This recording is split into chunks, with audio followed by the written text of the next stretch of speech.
Meeting is being held in conformance with the Sunshine Law. Notice of time, date, and place has been furnished to the Bergen Record. Notice has also been posted on the bulletin board of the Administration Building. Would the clerk kindly take the roll? Mayor Giordano. Here.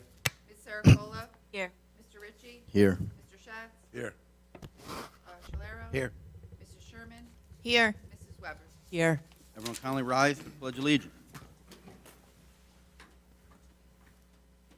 Pledge allegiance to the flag of the United States of America and to the republic for which it stands, one nation, under God, indivisible, with liberty and justice for all. We'll have a moment of silence for all our wounded veterans and all veterans across our country who have given the ultimate sacrifice that we can assemble as we are today. Amen.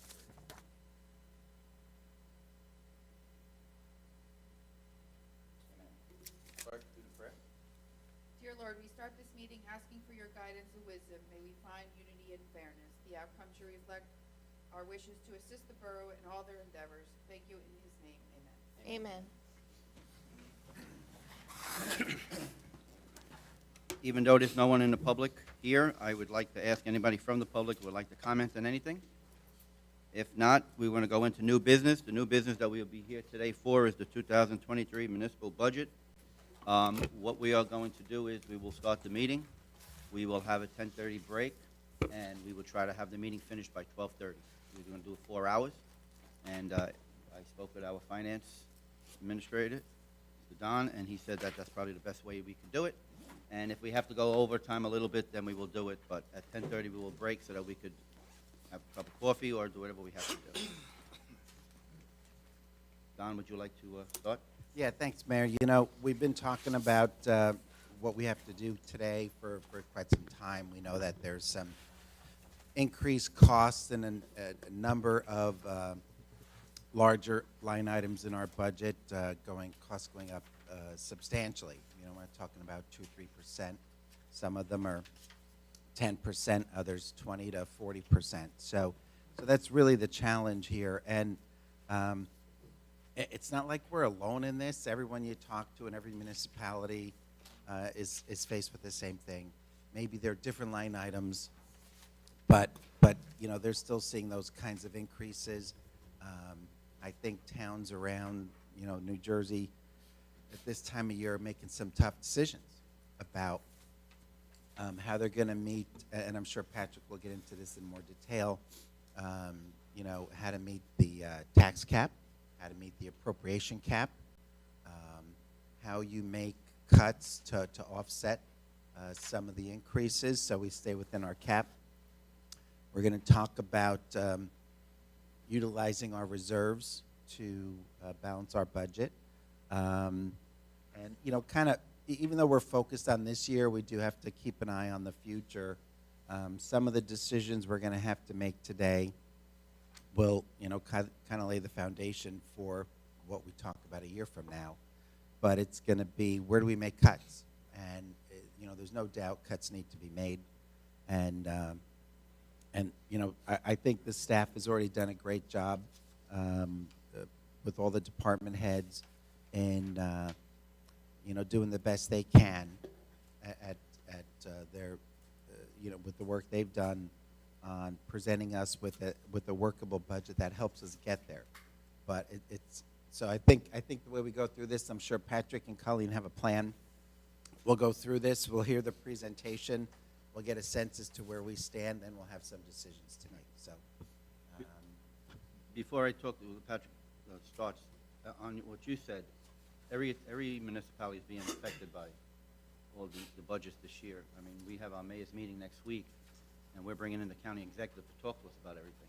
And the thing is, every municipality has to make decisions that, you know, public might not be happy with, but the thing is, we have to still continue to govern. And a lot of changes have been going on, and a lot of expenses have been going up, and we have to incur them.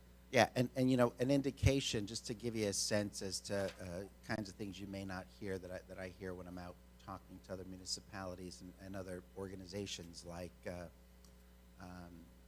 the League of Municipalities. There's been an effort underway for months to get the legislature to either waive the caps or increase them or waive them on certain line items, and nothing has happened. So even if it were, we would still have this work to do. Even if there wasn't the cap, we would still look at this and say, well, where could we make cuts? Where could we manage this better?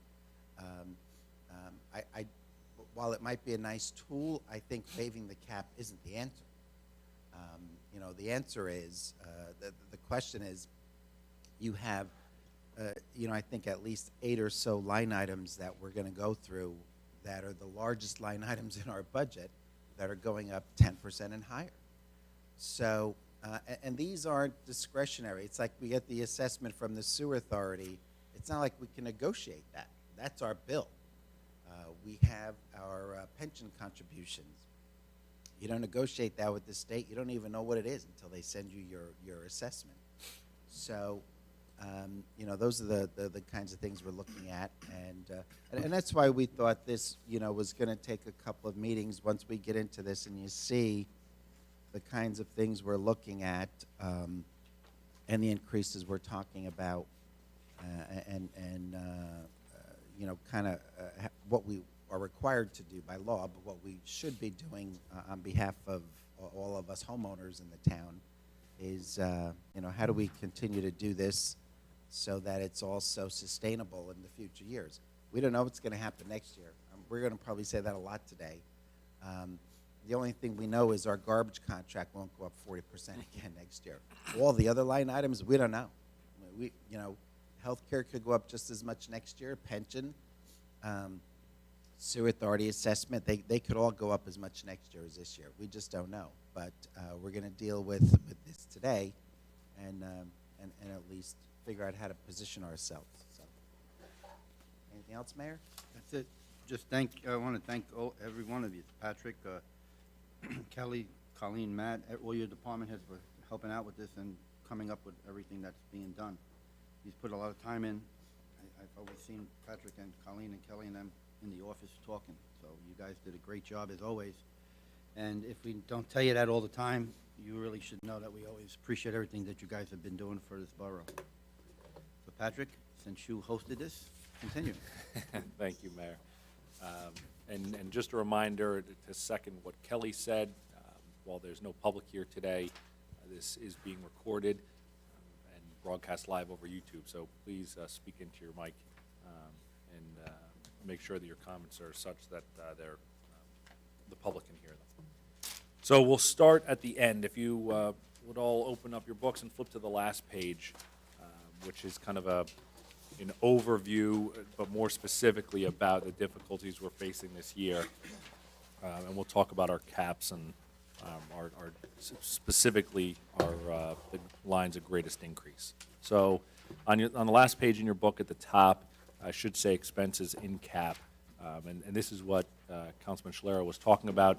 Solid waste is increasing this year alone, $217,000. PFRS, which is the police pension system, $133,000.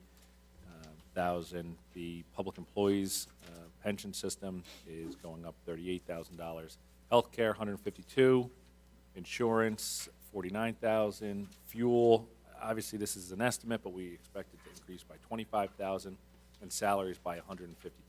So that is in cap increases, at least the large ones. And in cap is in appropriations cap, which means that the money the borough appropriates in our budget there's some things that are in cap, some things that are out of cap, and it can only increase by 3.5% plus any bank that we have from previous years. We'll go into that a little bit more in a moment. But there are two caps: the appropriations cap on appropriations, tax cap on our tax levy, and we won't have an issue with the tax levy because we're fortunate to have enough fund balance so that we don't have to increase our tax levy above the cap, but we will have an issue with our appropriations cap.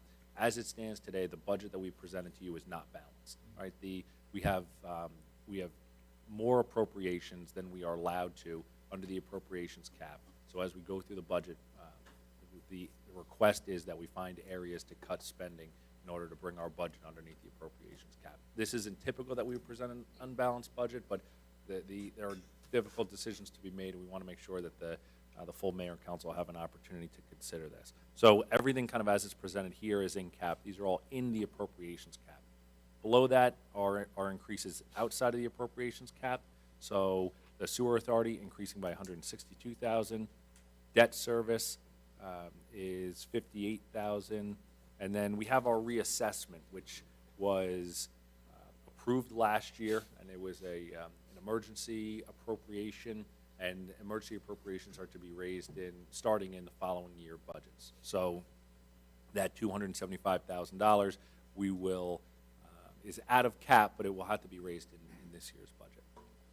When we go just below that, you'll look at revenue.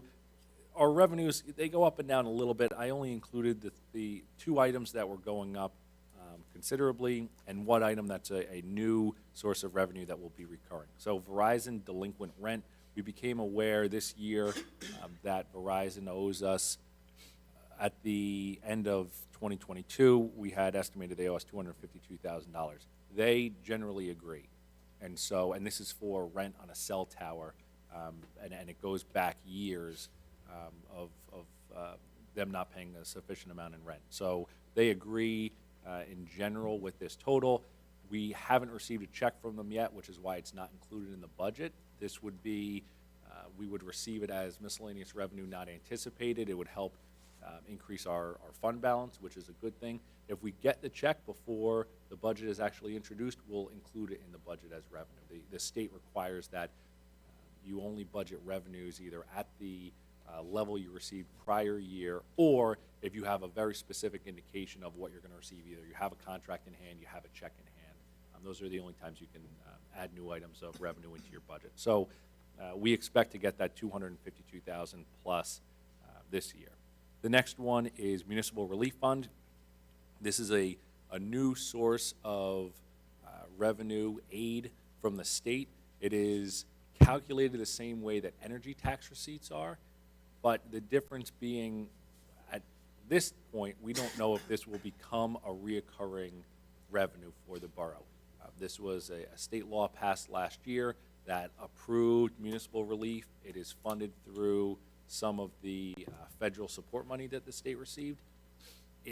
I know that there's a push in the legislature for this to become an annual disbursement from the state to the municipalities, but we're not sure at this point. So this right now, we're listing it as a one-time revenue. And the last thing is opioid settlement. This is a small amount, but it's going to be recurring. This is a result of lawsuits that the borough had signed onto that were national with manufacturers and distributors of opioids. And we are now receiving, there's two settlements that have already been approved, one with distributors, one with manufacturers, and we'll be, from those, one of them is going to pay us out for 11 years, another one 17 or 18 years. So we're going to start receiving this $10,000 every year, which is why it's included in here. So you're going to see this as a recurring revenue. It's treated like a grant in that the funding has very specific rules regarding how the money is spent. So in general, it's spent to reduce the exposure, the likelihood, or the treatment of individuals with opioid addiction. Moving down here a little bit, we'll talk about the appropriations cap calculation. So how the calculation is structured, they look at your previous year appropriations. So our 2022 in-cap appropriations was 15 million and change. We are allowed to, statutorily, without any act of the mayor and council, we can increase 2.5%. If you pass a resolution, we can increase it to 3.5%.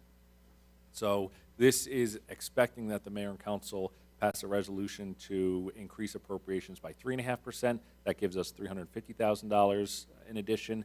And then we have cap banks from previous 2 years where we were under that 3.5%, and so we got to bank the difference between what our appropriations was and what it could have been if we had increased it by 3.5%. And so our bank from 21 is $100,000, and our bank from 22 is $94,000. So that brings our total increases allowed this year to appropriations at $545,000. So two things to compare that $545,000 number to. That's our increase. If you look just above that, where we talk about the in-cap increases $768,000. And that's just on our large line items. That doesn't include the fact that, contracts with PD or lawn care or, what we pay for chlorine at the pool. All those are obviously going to have their regular incremental increases. That doesn't even, this $768,000 number doesn't even take those into considerations. And obviously 768 is already above the 545 that we're allowed to increase. So so you'll see our current overage, the budget that is in the book as it's presented to you is $153,000 above where the state permits us to be. So that means we have to find at least $153,000 of savings. In addition, the budget does not include a 2 or 3 requests that we received just for funding in this year. And I didn't put them in the budget because they were larger amounts and they were things that were one-time, non-reoccurring, could be not funded at all, could be pushed to future years. So those are considerations for the mayor and council on, do you want to see these in your budget? And those are the next 3 items. So scanning and storage, obviously you know that we're working to clear out the file storage room that we have here on the 2nd floor for 2 reasons. One, there's a general interest to have that space be leased out for a better use. And 2, we understand that we can't store bulk files in that location. So we've been working through, specifically Kelly, she does all the hard work, has been working through clearing that room, going through, seeing what we can destroy. There are going to be files there that we can't destroy, or at least we can't destroy yet, and so we will need to store those off-site, and then we want to start scanning files so that in the future we don't have to retain paper copies. We can move to a digital system of document retention. So this $40,000 is an estimate for us to perform that function with FileBank, who's in Oakland, where they'll come in and help us pack, store, scan, and they'll give us some systems specifically that are approved by the state for document retention. Kelly, do you have anything you want to add to that? No, I mean, I think you summed it up. We need to get the stuff out of here. They'll come and box it up, they inventory it, everything's barcoded, and then you log into a portal. If you need a record and you request the record, they will digitize it and get it to you within an hour. So this is the most cost-effective way. We interviewed 5 different companies. We had costs from the $40,000 all the way up to $150,000 or $200,000, and that was to just do all digital stuff, and that wasn't for them to come clear this room. That was going to be a whole nother process of us finding someplace to just store it while they were scanning. So this is kind of a happy medium. We kind of took this. We weren't really sure this was going to work, and when they came and presented, we were like, oh, wait a minute, this might be the way to do this. Yeah, it's a More good solution, cost-effective. somewhat of a hybrid between It's a hybrid. sending Exactly. documents off to store in a box, because scanning surprisingly is more expensive than putting documents in a box and having them stored off-site. Yeah. They say the break even is about 30 years, right? That was a surprise, at least to me. And so any of the documents that we don't need access to on a typical, let's say even annually, box them up, ship them off. Maybe there's a point in the future where we're able to scan them, but we're not there yet. And then anything where we're in day-to-day, especially construction code files, we'll start scanning those in so we have more immediate access to them. And we can discuss that, obviously no decisions now, so we can discuss that more in depth as we consider what's in and what's out of the budget. The only thing I would say, this program also includes the administration and planning and zoning, where the other numbers the other range I just gave you just was for the clerk and finance. So it is a pretty efficient system. Anyway. The next item on, So Patrick, then what you're saying is, so we're 150,000 above cap without these numbers. So if we want to do these things, that's another 80,000. that's right. That's right. Yeah. And the reason, everything that's in the budget that's presented to you are either absolutely required, you really don't have much of a decision on them, or there are general year-over-year increases. That's what's in the budget. There were other items requested that we were just flat out no, but these are at least 3 that we think have, are worth council consideration. The next one is police accreditation.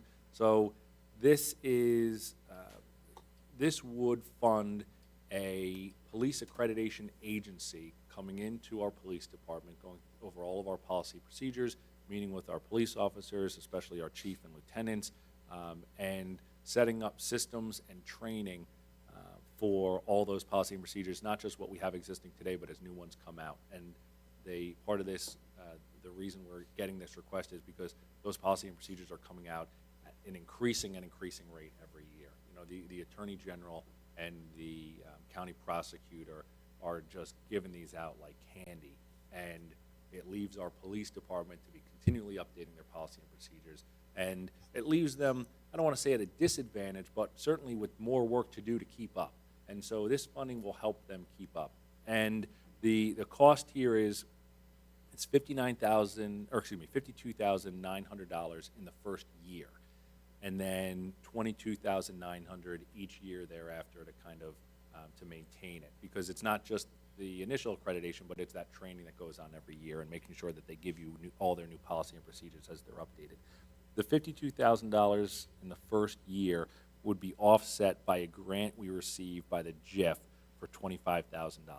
And how it works is the JIF gives us a $25,000 grant, and then in future years, we will receive a discount on our workers' comp and general liability lines, which is about $5,000 to $8,000 a year. So they say, because you're accredited, we believe that you are less of a risk to the insurer because there will be less claims, and so we'll give you a discount. It's going to be 5%. That's going to be, like I said, about $8,000 a year. So for the next few years, that savings we see from the discount will be used to pay the JIF off for that. They call it a grant. It's a loan, basically. They give you $25 up front, you pay it off with your discount. But then as soon as that loan is paid off, which you figure is going to be 4 or 5 years, every year thereafter, we're going to realize that 5% savings at $5,000 to $8,000 on our workers' comp and GL lines, which is a good thing for us. I mean, it's a good thing all around. In any other year, I would expect it to be fully supported. In this year, it's not included just because it's a high number and it's something new. And then the last thing is... Well, if you don't do it this year, would there be any problems with the police department for next year? Would there be a specific problem? No. A general concern? Yes, because I think understanding that it would benefit the department, you wouldn't want to delay it any longer than necessary. But could they do it without it? Sure. They did without it last year, and they could do without it again. But they this year. eventually need it. But it's not a requirement, but it is. It's a protection. Yeah, it's certainly, let's say, a best practice. Yeah. Now, is there an officer already now in charge of anything like this? Well, Lieutenant Dowling is responsible, and the chief is responsible for updating all of our policy and procedures. So as they come in from the Attorney General, from the county prosecutor, they're responsible to update them. But I think somewhat of the disconnect is those policies at the state and the county level are being written by attorneys. Then you have police officers who have to take that policy that is very, very specific in terms of legalese and adapt it to meet how our police officers function on the road. That's a very difficult task to do. I think that they have been successful in doing it, but they realize that it's becoming harder and harder to do that as these directives become more frequent and more complex. Right. Sounds like they just need one person to just keep up with all this stuff. Yeah, and they By have doing one. this thing, it'll be easier for everybody in the long run. Yeah, and we have that now, but this would be an aid from an outside agency, and not just on adapting those policies, but also the training that goes around them. We would get a system where officers are able to log in, review policies, take training, sign off on it. It tracks all the training for all the officers, so it's a good program. And nothing like this is coming down for the fire or the ambulance corps. This is completely different, because I know they have their own procedures and everything. No, not at this point. No, not that I'm aware of. There's a fire department accreditation, but it's not like this. Right. So it's I was going to say, we could lump completely- everything together it's if we a had to completely do it. different program, and it's new. It's kind of in a pilot stage right now. Okay. Now, but let me just, I want to summarize in my mind. You said it's actually $52,000. We would get a $25,000 loan. That's right. Help out from the JIF, and then we would take they would give us a discount every year of approximately $8,000. So in 3-4 years, the $25,000 loan would be paid off. Yep. But then you also said that there's $22,000 a year that would get charged to us, or is it more? That's right. So then the 5% we're realizing is going to go to help pay that off, so we're going to be paying $14,000. Yeah, if you fast forward into, let's say it's year 6, yeah, you're going to be paying 22,000. Obviously, that's going to increase by, let's say, 2%, less the 8,000 at that point, So maybe. it's a continuation Yeah. of like $14,000. This will require an annual appropriation Okay. of let's call it between $15,000 and $20,000. Okay. Patrick, can that grant be used for anything else or just for this? Specifically for this is a loan for accreditation, and the reason why it even exists is It's a loan, not a grant? well, yes and no. I mean, they call it a grant, but you pay it back. It sounds like a loan, right? Okay. So, it's a loan, yeah. And I think the reason why I know that the reason why the JIF offers this is because they understand this is a good practice for law enforcement agencies to have this accreditation, and that it will reduce your exposure. And so it's good for us and it's good for them, and they want to incentivize us to do that. Yeah. The last thing, although smaller, this is for the police department as well, high visibility jackets. Typically jackets and any uniform is purchased by the police officer. We give them an amount each year that they can spend down for shoes and jackets, hats, shirts, watches, whatever they need to perform their function, knowing that they have to be neatly dressed every day and that their uniforms get worn out quicker than mine. And so we give them that money.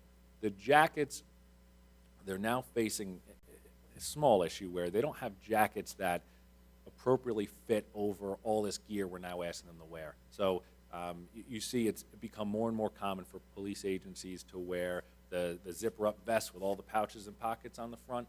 And so, they're carrying Narcan and they're carrying now cameras, body-worn cameras. They will be carrying tasers. There's just more and more stuff that we're asking them to put on their chest every day and carry around with them.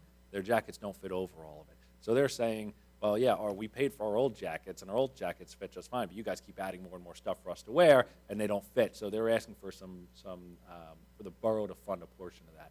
I think what we're hoping to find a happy medium in that the police department receives donations from individuals. We have a little over $7,000 in that account, so we could pledge almost all that. The chief asked if we could save $1,000, but they'll use it for little things throughout the year, the police department. So we could pledge that $6,000 towards this line, and we would also receive a contribution from the police officers. So in our discussions with the chief and lieutenants, we asked, would the officers be willing to contribute some money to this? Let's say it's $125. They said yes. So I think in the end, if the council is on board with us funding a portion of it, we can get this number down to a couple $1,000s, really, in terms of what we're putting into our operating budget this year. Is that something that we could say we're not going to fund it yet, but if we get some kind of surplus at the end of the year, we could fund it at that point? So surplus at the end of the year wouldn't affect 2023. It would affect any future year. And I would expect we're going to have difficult budget conversations for the next few years. So if you think, well, we're going to struggle to do this appropriation this year, let's wait till next year. We're going to struggle next year and a year after and a year after. Because I see, I'm just looking down further. I may be jinxing myself, but salt, we haven't really used it that much this year. Yeah. So I noticed you have a negative number down here. So Yeah. So could we use that money that we have extra left over to fund this kind of things? in our operating budget, no, because our operating budget needs to get under the cap. And this would be, except for what comes out of the donations line, this has got to be under the cap. So we're going to have to find room to put a few $1,000s in this year's budget. That's not going to be, a few $1,000s isn't going to be the issue. You got bigger problems than a few $1,000s. I think the question is really just, do you want to fund this? If you do, we'll get it in the budget. That's not an issue, but because it's only a few $1,000s. I'm not just but do you want about it? just the jacket. I'm talking about this. Oh, all of this stuff? The- Yeah, there's, Not in well, budget stuff. so let's continue Any of down, this. because I think you'll get an idea of then what decisions have to be made. So, potential cuts from the budget, these are just very easy and very, well, I won't say easy. They would stand out to you if you're looking through the budget to look for places to cut. These are actual cuts in terms of you're actually cutting spending. There are only 3 items where I think you could actually cut spending. Hydro raking at White's Pond, we appropriate $20,000 a year to do that. $15,000 of it goes towards actual hydro raking. 5,000 usually goes to truck the material off. And so you could consider doing without for a year. Community television, I know there's discussion about how they currently operate and are they currently a worthwhile endeavor for the borough. We don't fund much, but I think that's, it's an opportunity to have a That bigger should go. discussion. Okay. Honestly, that should go. They So have it's done not, nothing this year, and we have a space for them that we could use it for somebody else. yeah, I know that's you were right. concerned about that. Yeah. I mean, I like them a lot. Yeah, I think They do a everybody great does. job, but ever since COVID, I haven't seen them. Yeah, and I think it just becomes less and less of a necessity as more and more people are able to take photos and videos on their phone and share them more readily. Everybody got a phone, they take The pictures. days of us recording, producing, and broadcasting on TV, I think are less relevant because of the availability of all this other media. And I think you already talked to them, and they said they were gonna come out, and they still haven't came out. They came out for one event. They came out for the graduation, and they did a good job at the graduation. And they That's broadcasted not on our, That's event. right, and they broadcasted on our YouTube Right. page, which It's was not our event. That's right. That's right. Who, So who are these people? Like, it's a company? no, it is. I'm sorry. It is volunteers in the borough. So there's a So few. let's just make it volunteer. And it is Oh. volunteer, but Oh, we but we support pay them them. in some way. Yeah, I mean, they need computers, or maybe they need a camera. They need some, they Can't need. we just make, like, they bring their own camera and then they can put their name on it? Like, oh, John Smith shot this video. Like, that's Yeah, his I mean, we pay. could consider that. Yeah. So they have an office and everything here. Yeah, they have an office here, and they used to have an office at the police department, Yeah. but we got rid of that. I, So I we- think nicely we should say, Yeah. with the way our world is right now with all the modern technology, thank you very much. Yeah, okay. And then the next item is for OEM. We'll get into this in the budget, but we had typically appropriated $500 for this. We appointed a new OEM director and a coordinator, and they've asked for an increased budget of $2,500. You could cut that down, I think, reasonably to maybe $1,500 if you choose. What do they want with that money? To do more training, take more classes, and buy some equipment. So those would be actual spending cuts. Everything else on here, while I listed it, these aren't actual spending cuts because there are areas in our budget where we put emergency reserves. We put them for two reasons. One, during the year, they allow us to do transfers should we need it, right? I should say the last 2 months of the year. They allow us to do transfers if we need it. So when we realize that we're spending too much, more money on fuel than we budgeted, we go to the salt line and say, all right, we haven't spent as much money on salt this year, let's transfer from salt to fuel. And we do that through through basically all of these accounts. So we have these emergency reserves in these lines for those transfers. And we also have them in there because we need to generate a certain amount of surplus, unspent appropriations each year. Because every year in the budget, and we do in this year, we take money out of our savings to help balance our budget, and then we depend on us regenerating that savings as a result of operations. If we don't have these emergency reserves in our budget, we will not regenerate that savings at the end of the year. So you could look at this and say, oh, this is great, just cut every line, we'll be well below the cap.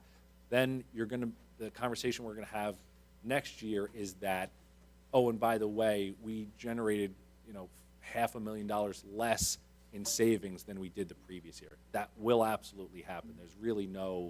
There's not much to discussion to be had for there. So understand that we may be able to use some of this to balance the budget. These will not result in actual savings for the borough. If you decide to use this money to balance the budget, the only thing you are doing is shorting future year savings. And every year we depend on that savings in our budget as revenue to balance the budget. All right, so we can go through these lines somewhat quickly. Salt, we appropriate money into salt every year. What we don't use, we either cancel it to our savings or we transfer into a trust fund that we have for salt. We appropriated as salt. When it goes to the trust fund, it can be used for any emergency. So if we have like a flooding or another Sandy, Ida, something like that, we can use it. Overtime in DPW, medical expenses, leaf disposal, which is down at the mulch pit. There were years where we didn't have a lessee at the mulch pit that would take our leaves, and so we'd always kept it in the budget should we need it for future years. Tax appeals, we haven't recently used all of that line. Reserve for tax appeals, we have a reserve for tax appeal trust, which we'll give you figures on later on. Grass disposal, we reserve a little extra in electric, litigation, healthcare waiver, recreation salary and wage, tax appraisal, dental coverage changes. So opportunities to help balance, but again, the caution is you're just going to cut out our savings in future years. And then there are items that we already removed from the budget because it was easy. Police vehicle, every year we appropriate either 1 or 2 vehicles for the police department. This is a year when we were appropriating for 1 in the police department, and we do that in our operating budget. In order to help with the tax, or with the appropriations cap hit, we moved that from our operating budget to our capital budget. Operating budget is in cap, the capital budget is out of cap. So we just gave ourselves, we're still spending the money, but we moved it into a place where it doesn't have a cap hit. Healthcare waiver, we already reduced that by $15,000. Generally, that's one of those areas of emergency funding, but we already took that out of the budget. And BCUA, same. It's an area of emergency funding that we already removed from the budget. And then below that is our select reserves. This isn't everything, but these are where we typically spend from and the things with high dollar amounts. We have some things with $50 in them, but these are the big ones. So reserve for tax appeals. Should we have a large tax appeal that we're responsible for refunding, we would fund it out of here, $325,000. Capital surplus. This is unspent capital appropriations that is canceled off. We know, we think we're going to renovate a building for $200. We only spent $175. We cancel off $25, and it comes back here, capital surplus, as long as it's fully funded. Open space. This is from our open space tax every year. This includes 2 things. One, we have some unspent appropriations from open space for Ted Bell Park. We'll cancel that off. It goes back into the trust. And 2, $80,000 from this year's tax, open space tax that will fund this. So that we padded it to already include this year's amount. $203,000 we have in the snow trust. Sounds like we have a lot of money in the snow trust. You get a bad December, you could blow right through it. I mean, we'll get loads of salt, dump trucks of salt, that'll cost us $25,000, right? So it's, I would, it sounds like a lot of money. When you deal with DPW OT and purchasing salt, it gets very expensive very quickly. Accumulated absence trust, this is money where when an employee leaves, we can pay out their accumulated absence from this trust. So accumulated sick time and vacation time. We have an employee who's leaving this year, we will pay out their accumulated vacation time from this trust. Capital Improvement Fund, money unspent from the Capital Improvement Fund that was returned back here. Municipal Alliance, this is money that we had taken in kind of as grant money years ago, and right now we use it for Warriors Night Out and the Junior Police Academy. It was just, right 2 years ago, it was $25,000. So we're spending that down pretty quickly, and there may be an opportunity for us to use that opioid money to fund these programs. That's one of the things we're going to consider. PD donations, which we discussed for jackets, and then Beautify Waldwick, $500 for, that came from a donation from the Chamber of Commerce. And then below that, this is on the water side, water fund balance, and so that's our savings on our water side, and our capital improvement fund on water, which is $20,000. Any questions on these numbers? Yeah. Thanks, Patrick. The PD vehicle, I notice when I look at invoices that are sent to me in my employment, there's always a line that says vehicle charge. Of course, where I work, we don't get charged for the use of the vehicle, but doesn't the PD charge when they do a detail, say, and they charge for the use of the vehicle? Mm-hmm. Doesn't that money be, in my mind, it's set aside to replace a vehicle? Yep, and that's what we do. So last year, we purchased a vehicle straight from that trust. It's not enough where we can buy a vehicle every year. But okay. it's enough where every couple of years maybe we get a vehicle out of it. Okay. Yeah. So this year, there wouldn't be sufficient funding. Is that right, Colleen? There wouldn't be sufficient funding in this year to buy a vehicle? It's close, yeah. Okay, I, in my mind, had it at millions of dollars. No. If it was, they'd be all driving shiny new vehicles. Thank you. And they're not. Yeah, sure thing. Any other questions before we move on? Yeah, so Patrick, you mentioned that there was one employee that was leaving this year. We have to pay them out for the accumulated absence, things like that. Are there any other employees leaving, or is it just this one? So there are other, I know of at least one other employee who has already submitted his paperwork for retirement. Okay. When we get to the departments where people are resigning, can we just note that? Yeah, yeah, when we Right. will, because there's a discussion on each one for how we've calculated their retirement. Any other questions? All right, so let's go then to the beginning of the book. We'll start getting into the operating budget. And this is good for you, not just to make a consideration where if things are funded appropriately and where potential cuts can be made, but also to get a general understanding of what's funded in our budget. So some of this will just be description of how we spend taxpayer money. So this is the administration line, Nixle contract. This is for when the clerk's office and the police department send out emails, it links up with Facebook posts where in this program we keep emails and phone numbers. This is that contract, and then professional education. That line's $10,000. We have office supplies for $1,800, conferences and meetings for $3,000.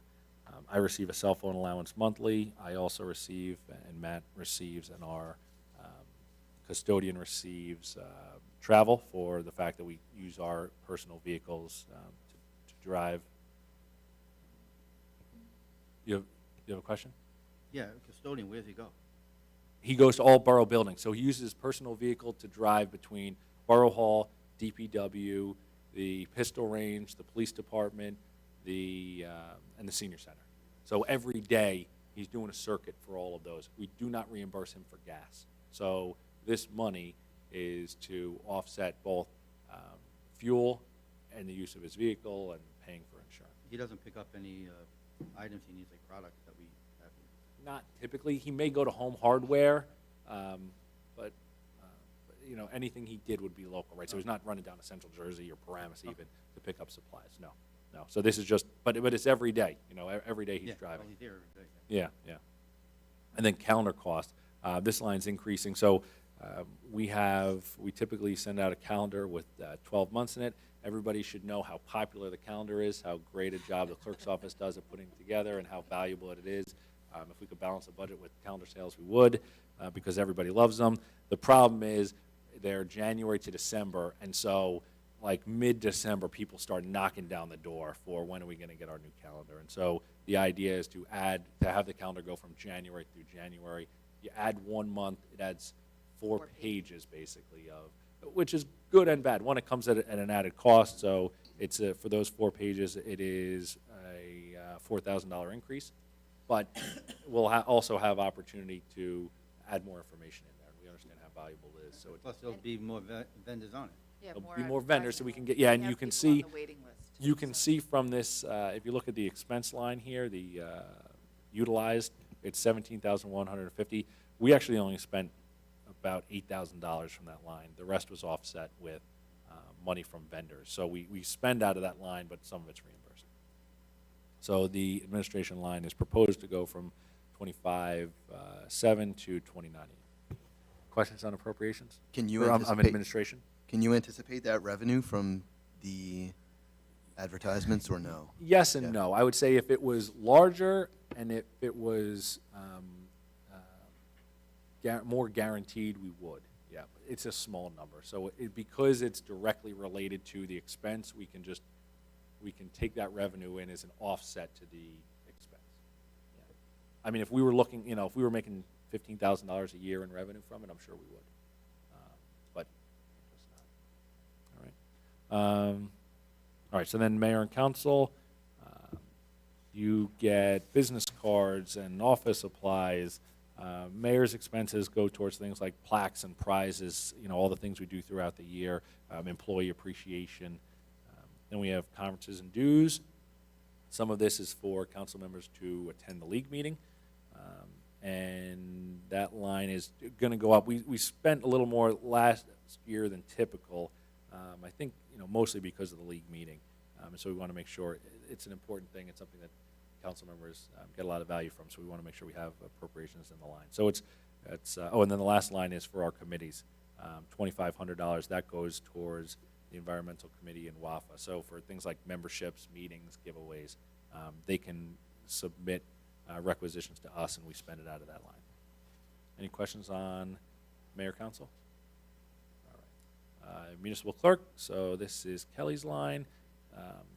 School board primary, so this is what we pay the county to assist in the administration of elections. That's a direct charge we get from them. This year it'll be $11,218, which is why we're funded at $11,300.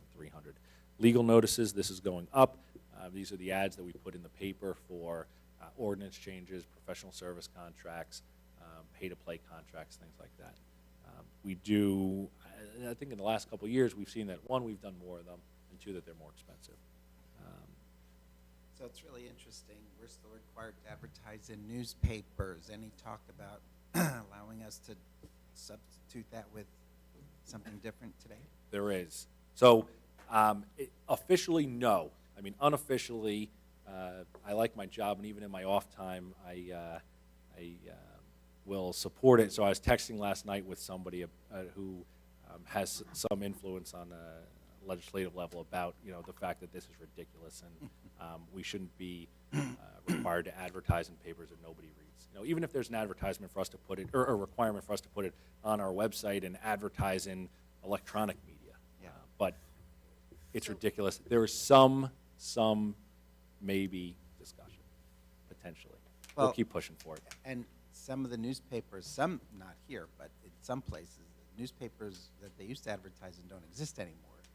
Yeah. So you have to find a newspaper? Fewer and fewer. Yeah, and municipal advertising is one of the things that supports these. I mean, maybe probably one of the few things that supports Could these now almost defunct papers that, for the most part, serve nothing now but advertisements for things, right? You see the papers that you get.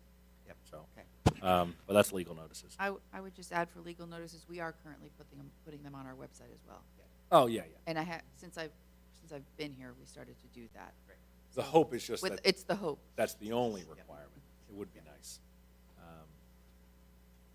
Copy paper, so copy paper is more expensive than it used to be, which is why we spend more money out of this line than we used to.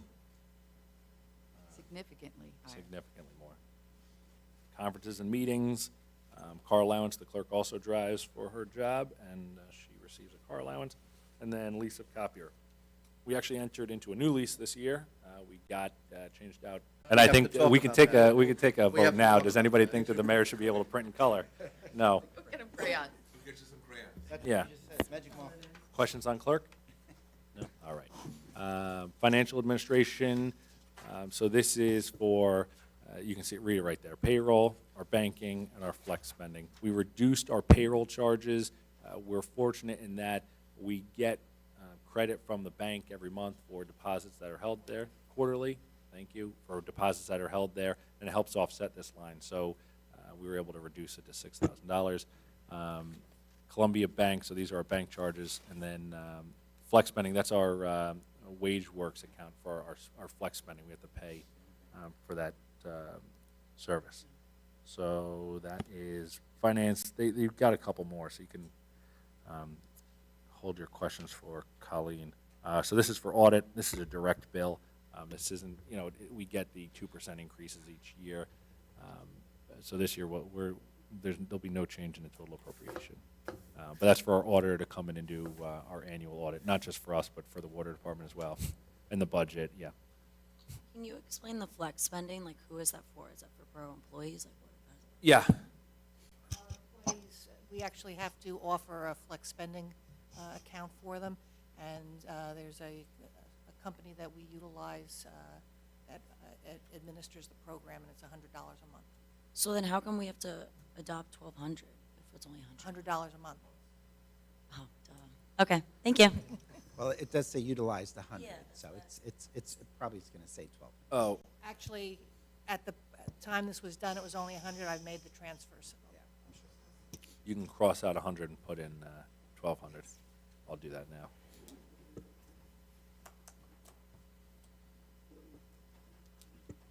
All right. All right, revenue administration. So this is the majority of Colleen's office, save for the computers line, which is the big one in here. here. So tax sale ads, she has to put ads in the paper for tax sales that we have. Second is computers. This line is probably, if you look over the last 5 years, the one that we've spent more and more money out of.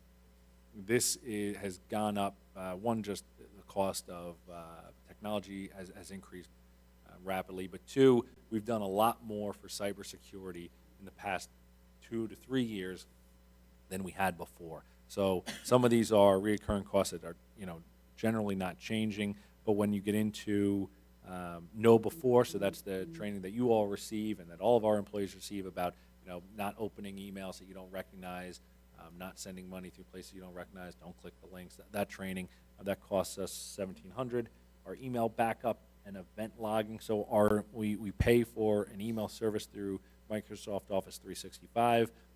Microsoft backs that data up off-site for 2 months, but older than 2 months, they don't back up off-site. So we'll pay for our own backup. That's new this year. So is the know before. I think I asked this before. It won't be cheaper to just hire a full-time tech in here? No. No.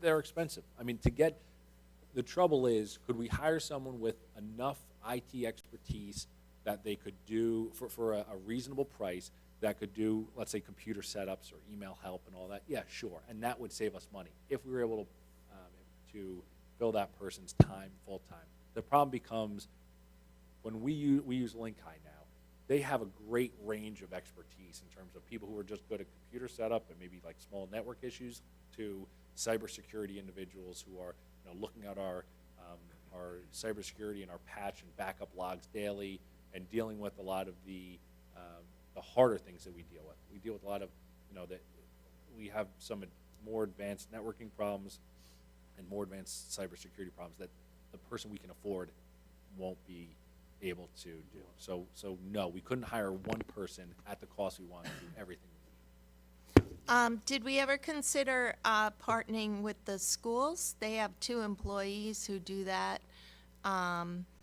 Perhaps we could enter a partnership and they can help us out to save some money? Yeah, we could. So if the council's interested in doing that, the areas we would save money is not even the antivirus, the support, $13,900 a month, and plus, so that's our monthly charge. Plus, we have an annual overage. So maybe that $25,000. That is potentially things that we could use the school for. I imagine they would have a cost to it as well. But we could find out what that is if the council is interested. These other things where, like, we have to have our own email backup and event logging. Our Sonic walls, regardless of who we use, that doesn't change. The internet doesn't change. Our antiviruses wouldn't change at the school. We also have our police department that has to be separate from everything else. So we have a server for the police department, and then we have a server for everybody else. We have email that runs through the police department, email that runs through everybody else. So there would be some things that the school could not be involved in, but for maybe that lower level support, if the mayor and council are interested, that's something we could look into. There may be savings there. It's not going to be I wouldn't expect that it's savings enough to help deal with the appropriations problem we have this I year. think once before we looked into hiring. Did you? Yeah. Hiring somebody here? Yeah. Yeah, we interviewed people, and the thing was, it was like a high security thing, and it had to go through a lot of stuff. Yeah. And then that was a previous administrator, then it just dropped out. Yeah, we can talk to the school. I mean, it certainly doesn't hurt. Right? Yeah, You I- made I- valid points, so Patrick, so thank Yeah, you. We'll see. We can ask. It couldn't hurt to, I don't know too many towns that have an in-house IT person. One town has a part-timer, almost seems like a consultant that's a local guy that works part-time for the town, because a lot of these expenses aren't for the person's time, it's for the software support and backup, right. storage, things like that. And, when Patrick says we have to do this and have to do that, it's, you get bits and pieces of it, and we'll hear a little bit more at elected officials training. It's the Mel formed the new cyber GIF this year, and there's a whole new set of requirements, and if we don't meet the requirements, we pay higher deductibles and get lower coverage. So these are the basic things we have to do just to have a reasonable deductible and higher limits of coverage, because cyber ransomware claims against municipalities used to start at 50, 60,000 like ours did a few years ago, and now they're starting at 500, 600,000. So we ramp up or we pay. And it's important to know that one of the expenses in here, that $4,500 for email backup and event logging, without that, we won't meet the lowest tier of the GIFT requirements. So, just like us, in terms of getting new IT systems each year, they have new requirements each year. And one of their recent ones was email backup and event logging. The event logging is really good. There will be systems installed on our computers that look for unusual traffic between, who's accessing the network, through what ports, what programs, databases, computers are they going into, and they do it in real time. So the majority of, or the highest day for cyber attacks or the days for cyber attacks are like 3:30 a.m. on Thanksgiving, Christmas, like those holidays where they're, these criminals are not idiots, not complete idiots at least, and so they know that they have a greater likelihood of being able to lock down a system if they access it on days when nobody's there, right? There's nobody coming in and seeing, oh man, I can't log into my computer, or the IT company that, shows up at 8:30 in the morning and is looking at your files, they're going to be 5 hours delayed already. This is a company and a system that will actively monitor that type of activity and those types of threats, and it is a requirement from our insurer for good reason, but a requirement for even the lowest tier of coverage in terms of lower deductibles and higher coverage.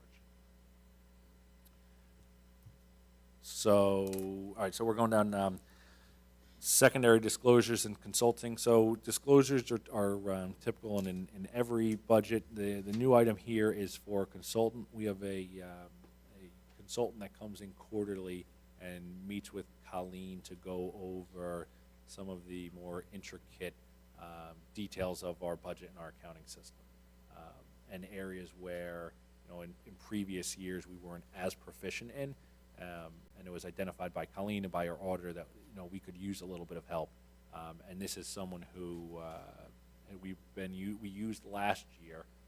We found room in the budget for it last year, but this will be the first year that we are appropriating for it.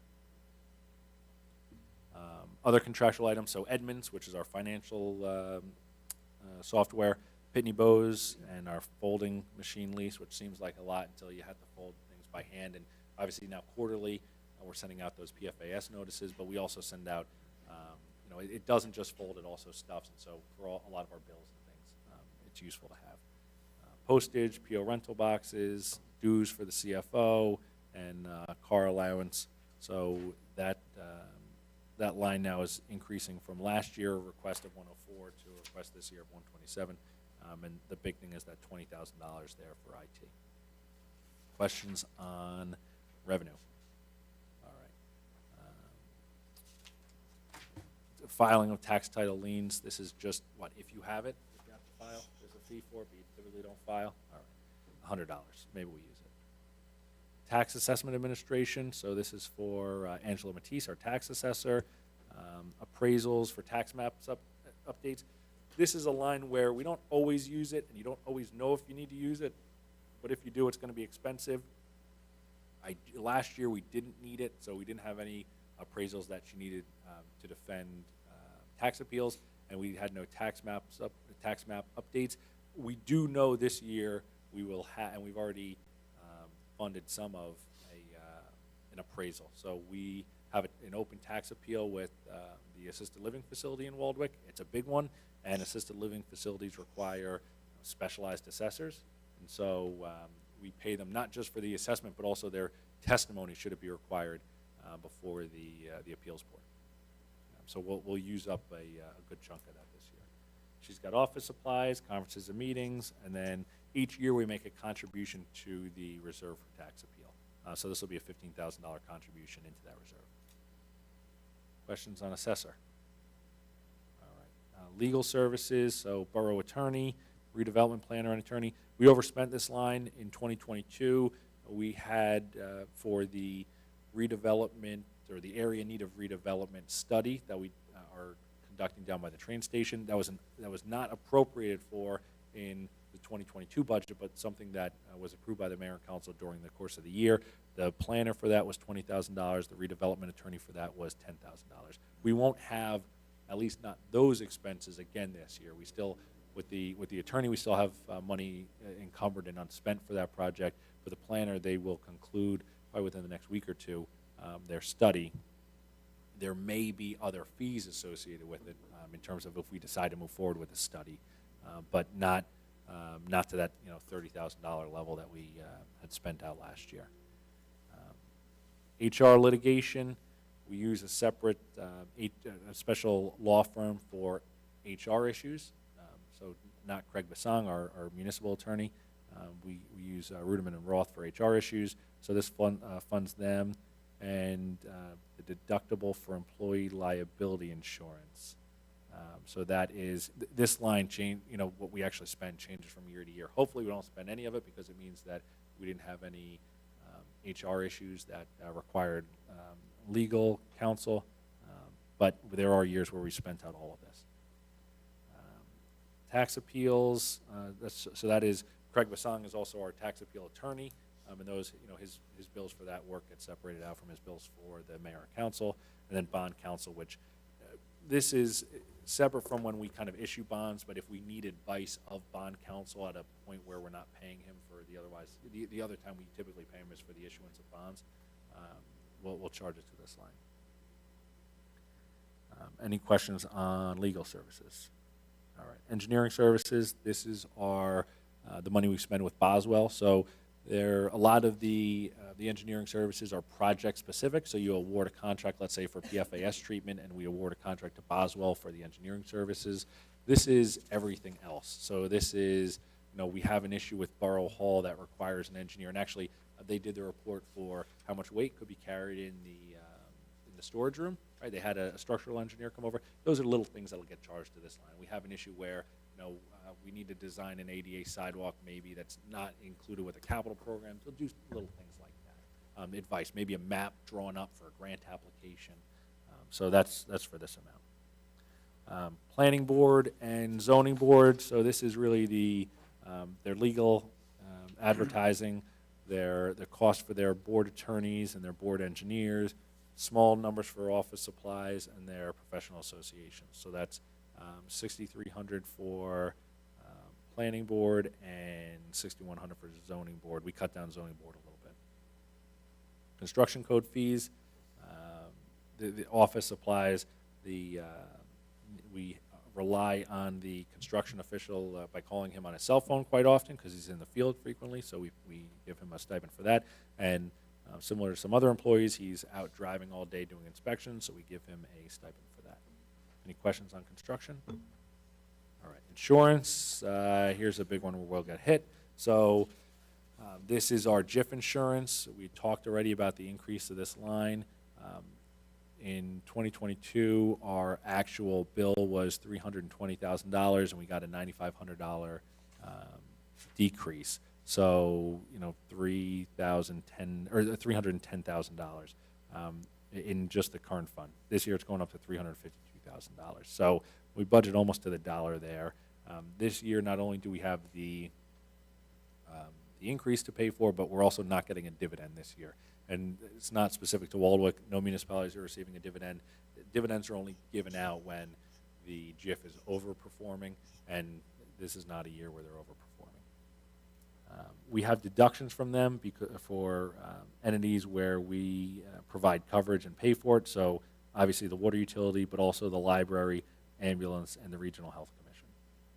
And then the last line there, those are other insurance coverages for the fire department ambulance squad. That's accidental death and disability coverage. That's above and beyond what would be covered by the JIF.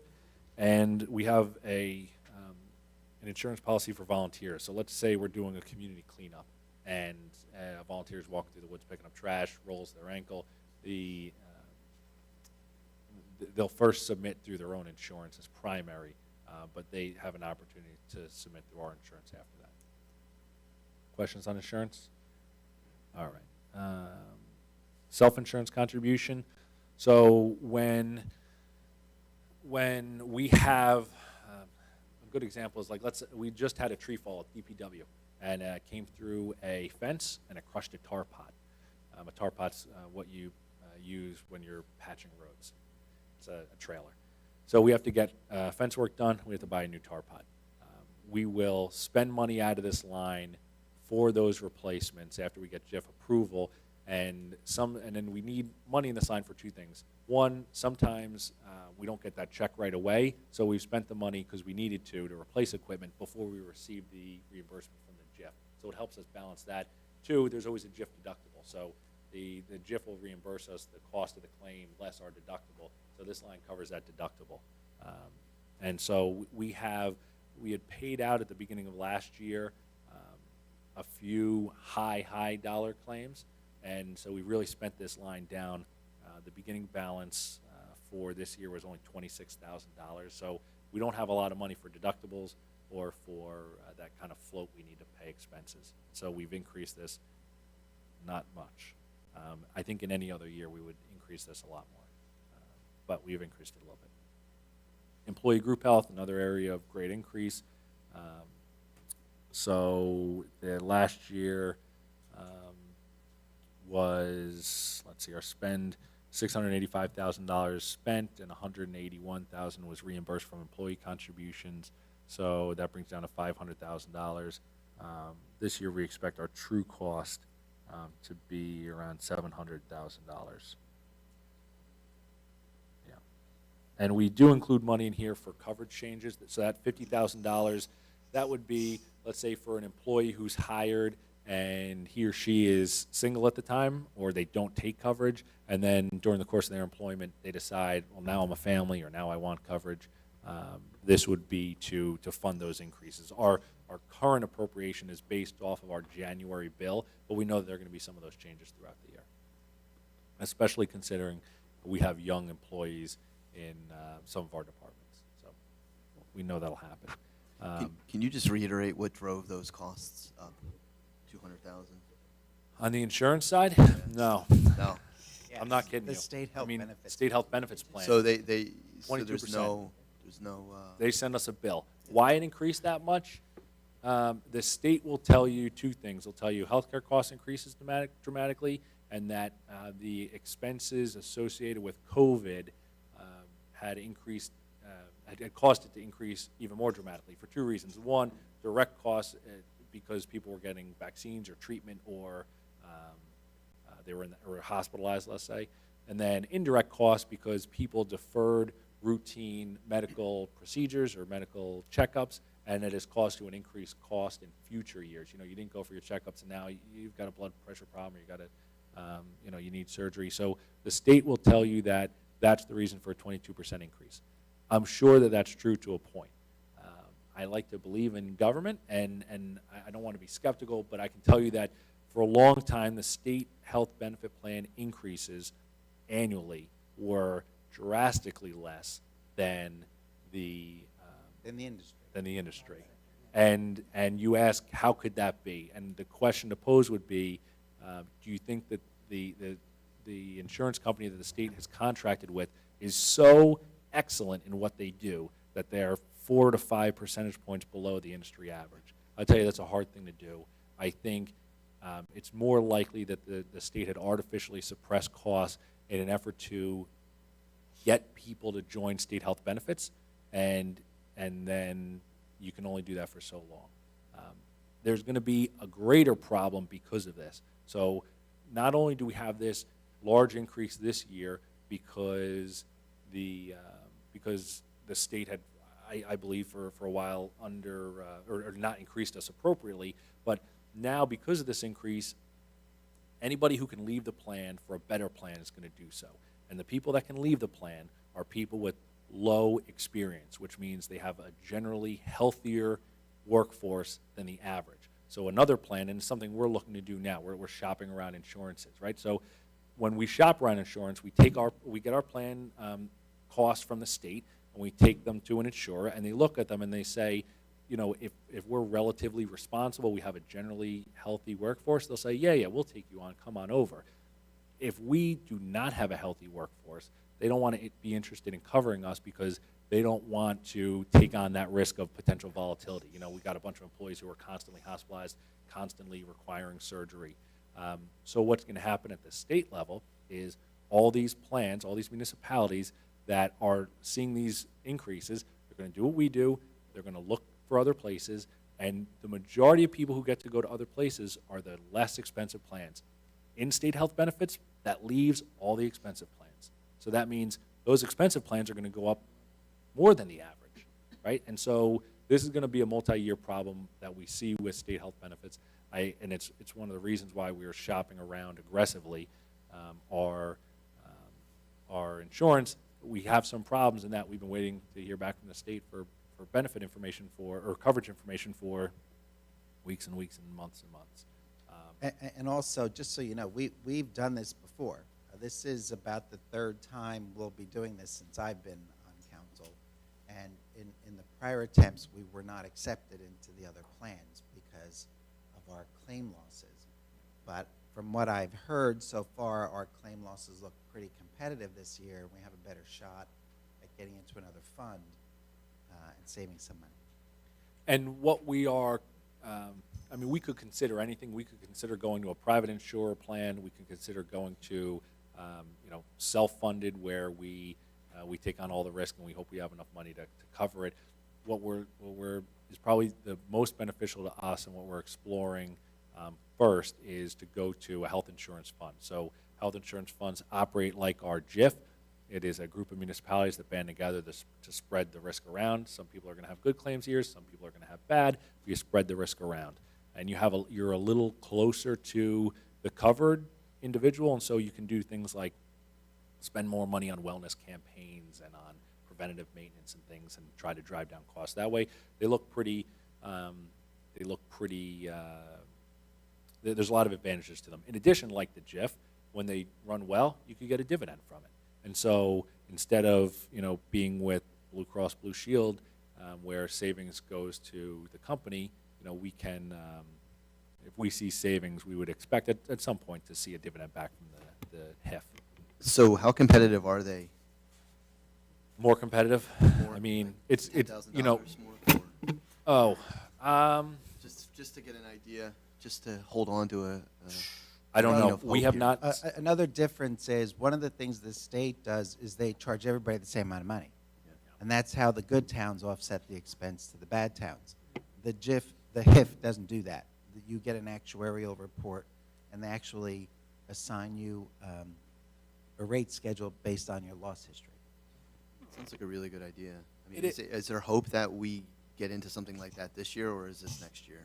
I'd say we were, a couple months ago, it was like 40-60. I think we're probably now at about 60-40. So it's getting a little better. Yeah. And Well, we the could more do it state- anytime. The more the state gives us the information Patrick needs to do this assessment, the better off we are, but it's very difficult. Yeah. And sometimes the information they give you isn't a an accurate representation of your coverage. So they'll include I'll say, I need our claims coverage. And they'll include in our claims coverage retirees who are eligible to pay the state for coverage, a couple other small groups, and they'll include that in our claims coverage. But they don't tell us how much they cost the plan. But they're not coming with us if we move, and we don't pay for them in the state health benefits plan anyway. So how come they're in our claims coverage? Oh, well, we'll see if we can back that information out. And trying to figure that out is very difficult.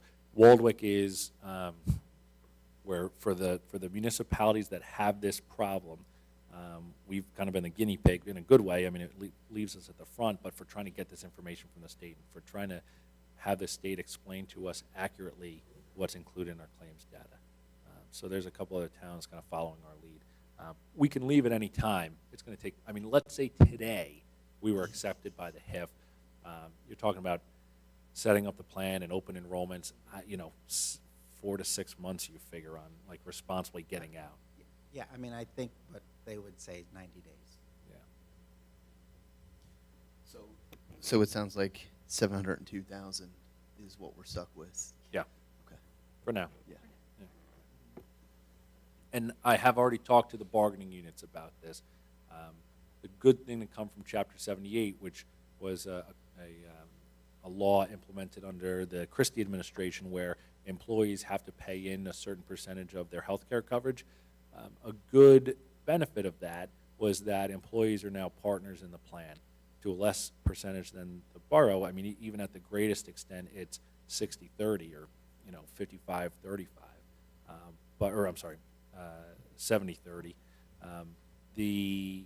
They're now partners in it. So we go to them and say, we're trying to change plans in order to save costs. They're going to see a certain percentage of that.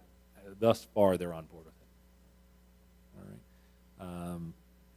EAP, this is our employee assistance program. They had a decrease in costs this year. Dental insurance, accidental death and dismemberment coverage for the police department. We get that through MetLife.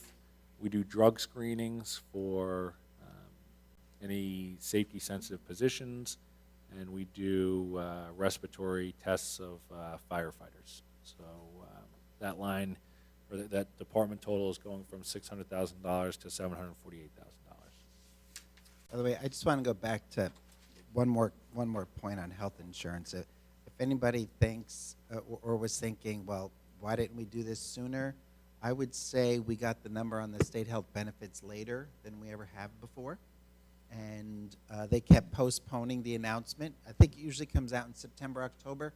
I think it was sometime in November. They came out with the final figures. So you didn't really have a lot of lead time to react to what you were dealing with. I'm sure they don't want people to leave, and they're No. doing everything they can. Well, I think that was part of it. The other part was there were discussions behind the scenes, supposedly, about the state helping offset some of these costs, and it didn't happen. And there's still conversations ongoing. Still conversations.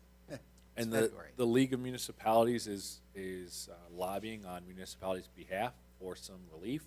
There are some legislators that are lobbying on our behalf, and but to date, no change. And I think that while we knew an increase was coming, generally, I don't think anybody expected a 22% increase in 1 year. Responsibly, maybe you figure they hit you with a couple of years of 12s. I don't know, but 22 is dramatic. Yeah, even when they came out and made the initial announcement at 22, everybody said, well, they're just saying that to scare you, so when they come back with 15, it doesn't sound so bad. Yeah, they haven't come back with a 15 yet. No. And I did see Senator Corrado a few weeks ago, and she said there's money there. She doesn't know why they're not putting it toward this. Yeah. But there's money sitting somewhere in a fund that they just won't apply to this. I don't know.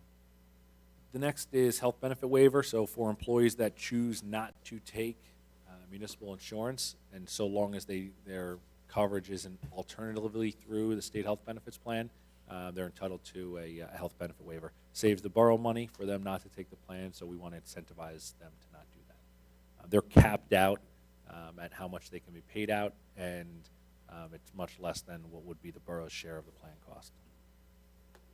Police, so there's police in cap and police out of cap, so this is starting in cap. Uniforms, these are the uniform allowances that we provide to the officers, crossing guard uniforms, and our 5 communications officers and a couple of per diem officers. That remains the same in terms of funding. Equipment maintenance, so their firearms training, their vehicle cleaning, law book, surveillance equipment, that's increased $200 just because some of their contracts and things have gone up. Office supplies, conferences, meetings, trainings, rifle training. We're going to upgrade an old SWAT rifle, buy road flares. I mean, things you expect to see in there. That, at least that first page subtotal is only going up by $200. The next line, these are their contracts. This line's increasing for the same reason that our IT contract is increasing. These IT expenses are increasing greater than average, and they're adding new ones. So the last things on there, the body-worn camera licenses, we have 23 body-worn cameras now that were not in last year's appropriation. We have a license for that, $4,000. So that is a new charge for this year. And then the first line, our contract with the Bergen County Prosecutor's Office, they store a lot of our video data for us. That increased $2,000, so more than we would typically expect. And that's mostly what's driving the increase in that line. New recruit, we typically appropriate 2,500 in this line, but when we get a new recruit, we know it's going to cost us more than that.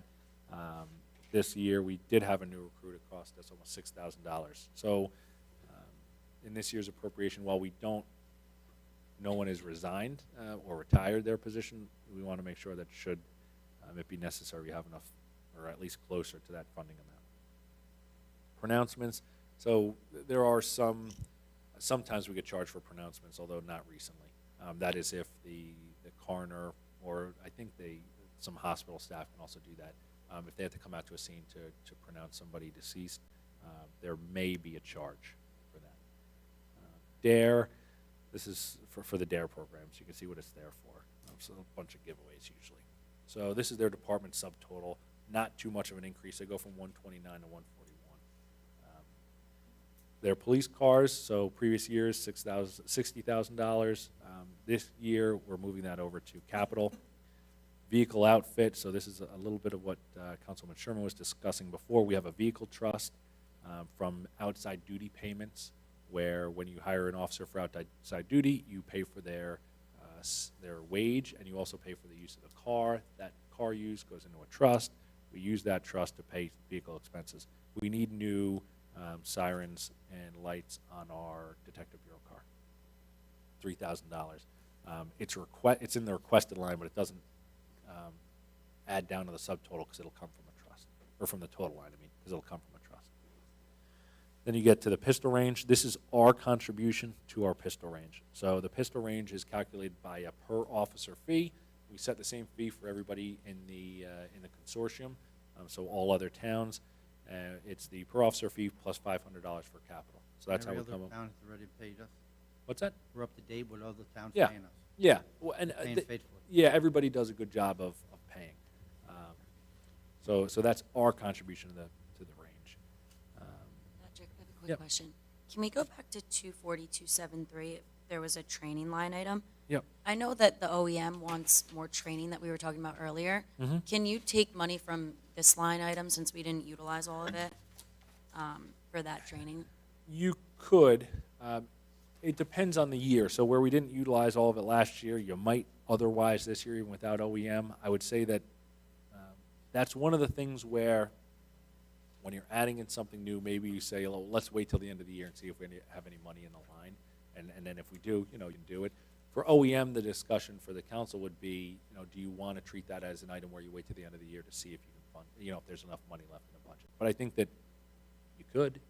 Okay. Yeah, you can, when you're looking for areas to cut and how to balance the budget, yeah, you could look at that line. Okay, thank you. But unlike some other lines, there's no purposeful padding in that line, right? There's none of that emergency reserve in that line. All right, so then we're down to out of cap, our 911 costs with Ridgewood. They are our PSAP, our primary answering point. And so when you dial 911, they get it first before it comes to Waldwick. That's the charge for that. And then you get the pistol range. So the pistol range is entirely supported by money we receive from member agencies. Our member agencies are Allendale, Ho-Hocus, Midland Park, Ramsey, Ridgewood, Saddle River, and us. We also receive contributions to the range from the Waldwick Pistol Rifle Club. This budget is only what we receive from those members, and it does include Waldwick. So, I'm sorry, it does not include Waldwick, because we can't show that appropriation twice in our budget. So, salary and wages, we clean over there, and we also, there's administration required from the police department, from myself and from Colleen, so we offset, we charge them for some of our time. Utilities over there.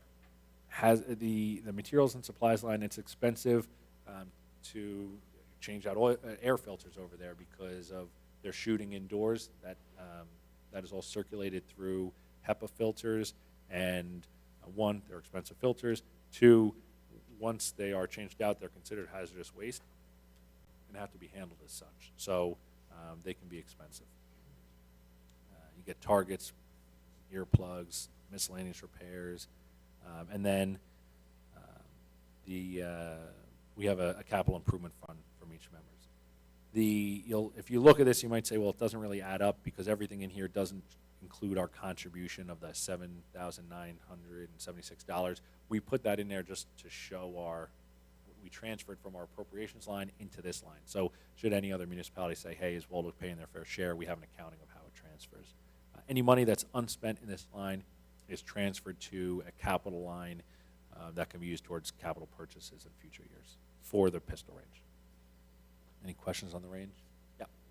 The cleaning expense, can you explain that? Don't we have a cleaning person in the district? Is that part of his salary? That's right. Okay. So when we flip over to salary and wage spreadsheet, you'll see under that custodian salary an offset of this amount.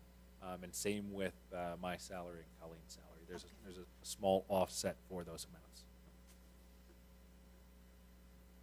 amounts. Emergency management. So we had changed OEM coordinators last year. We had always appropriated $500. I don't remember, in my time here, I don't believe it was ever used. Last year, it still wasn't. Our OEM coordinator is now Lieutenant Seifert. He is, his last year was getting up and running, getting his own certifications, and we had to update our OEM manual. So that was the focus of his OEM efforts last year. This year, he would like to do more training, and he in the capital budget has asked for an existing administrative vehicle to be replaced with a multifunction OEM administration vehicle, and that'll require some outfitting and upkeep. So he had increased the request for this line to $2,500.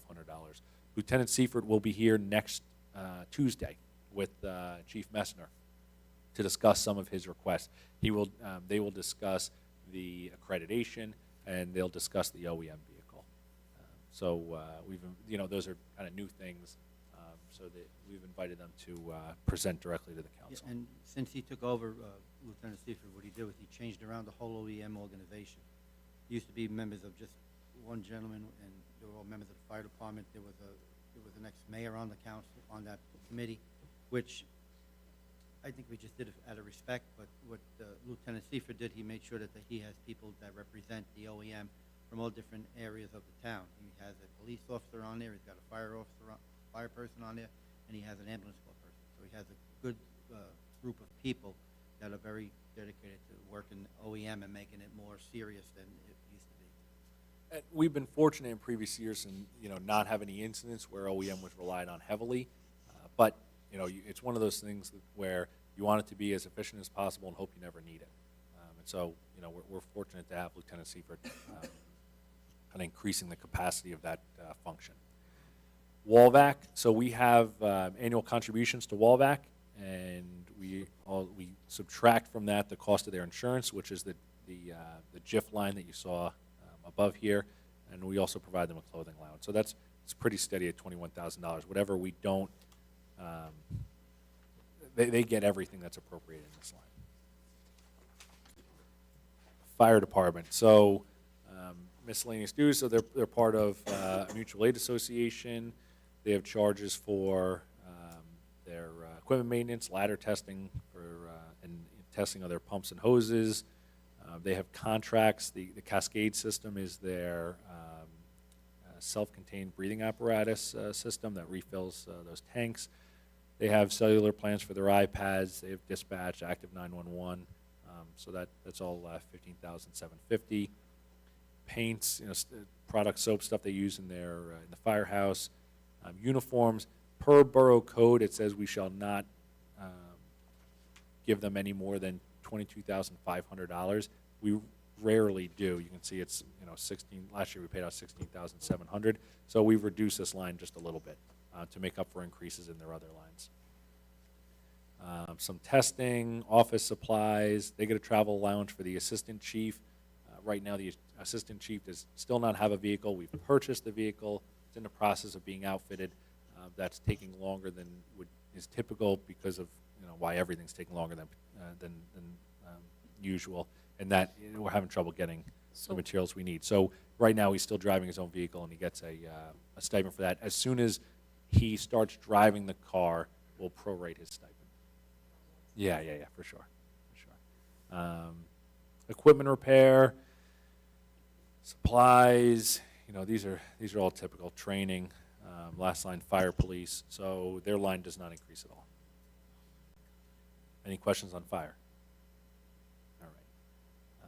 Fire hydrant, so this is money that the borough pays to the water utility for when the fire department uses fire hydrants. Since hydrants are unmetered, we want to make sure that we're paying the water department for water that's used by the municipality. Fire prevention, so part of this is state fees that we receive. So we receive $14,000 from the state. We also get local fees, and so our total appropriation for this is generally $34,616. Their actual operations, they have their own dues for professional organizations. They may attend the League of Municipalities. They do fire prevention weeks. They've got a car that they maintain. They buy some uniforms, office supplies. They have vehicle and computer equipment not used every year because fortunately they have a car that runs and they have a computer that runs, but when we get to that point where they need replacing, we'll charge this line. We charge them for the heat, the light, and the telephone in their office, and we charge them for Social Security. The reason why you see, especially like when you get down to heat and telephone and Social Security, and if you have any questions, Colleen's going to have to answer this, but they're one of the departments where they take in fees for their service. Some of the fees go to the state. They get funding from the state, and basically what they spend has to be what they take in, and there's no real margin between them. And so we make sure that we bill them for everything because it has to reflect, like even the heat is basically that overhead expense has to be reflected so that we balance the fees that we're receiving and what the state gets. That was a confusing answer, and if you have any questions, again, Colleen will So answer. the heat, light, and telephone, that's to use that desk downstairs. That's right. Yep, they have a desk in the construction code office. Well, just a So that's a thought. portion of Right, that. Just Not- a thought, since they have, if we get rid of WPI, why don't you put them up here? So they We have their own other little ideas office. for that office. I The would. what? They only have one small office in the corner downstairs. If But they don't need like privacy and stuff? No. They come in after hours anyway. They're typically, so our fire official, Jim O'Connell, is here, during the day, but the other fire inspectors are typically here after hours because they all have other jobs. They do this part-time. The WPI office, should you decide to no longer fund them and that office can be used for different things, we still need storage in Borough Hall, and so I think that'd probably be the best use.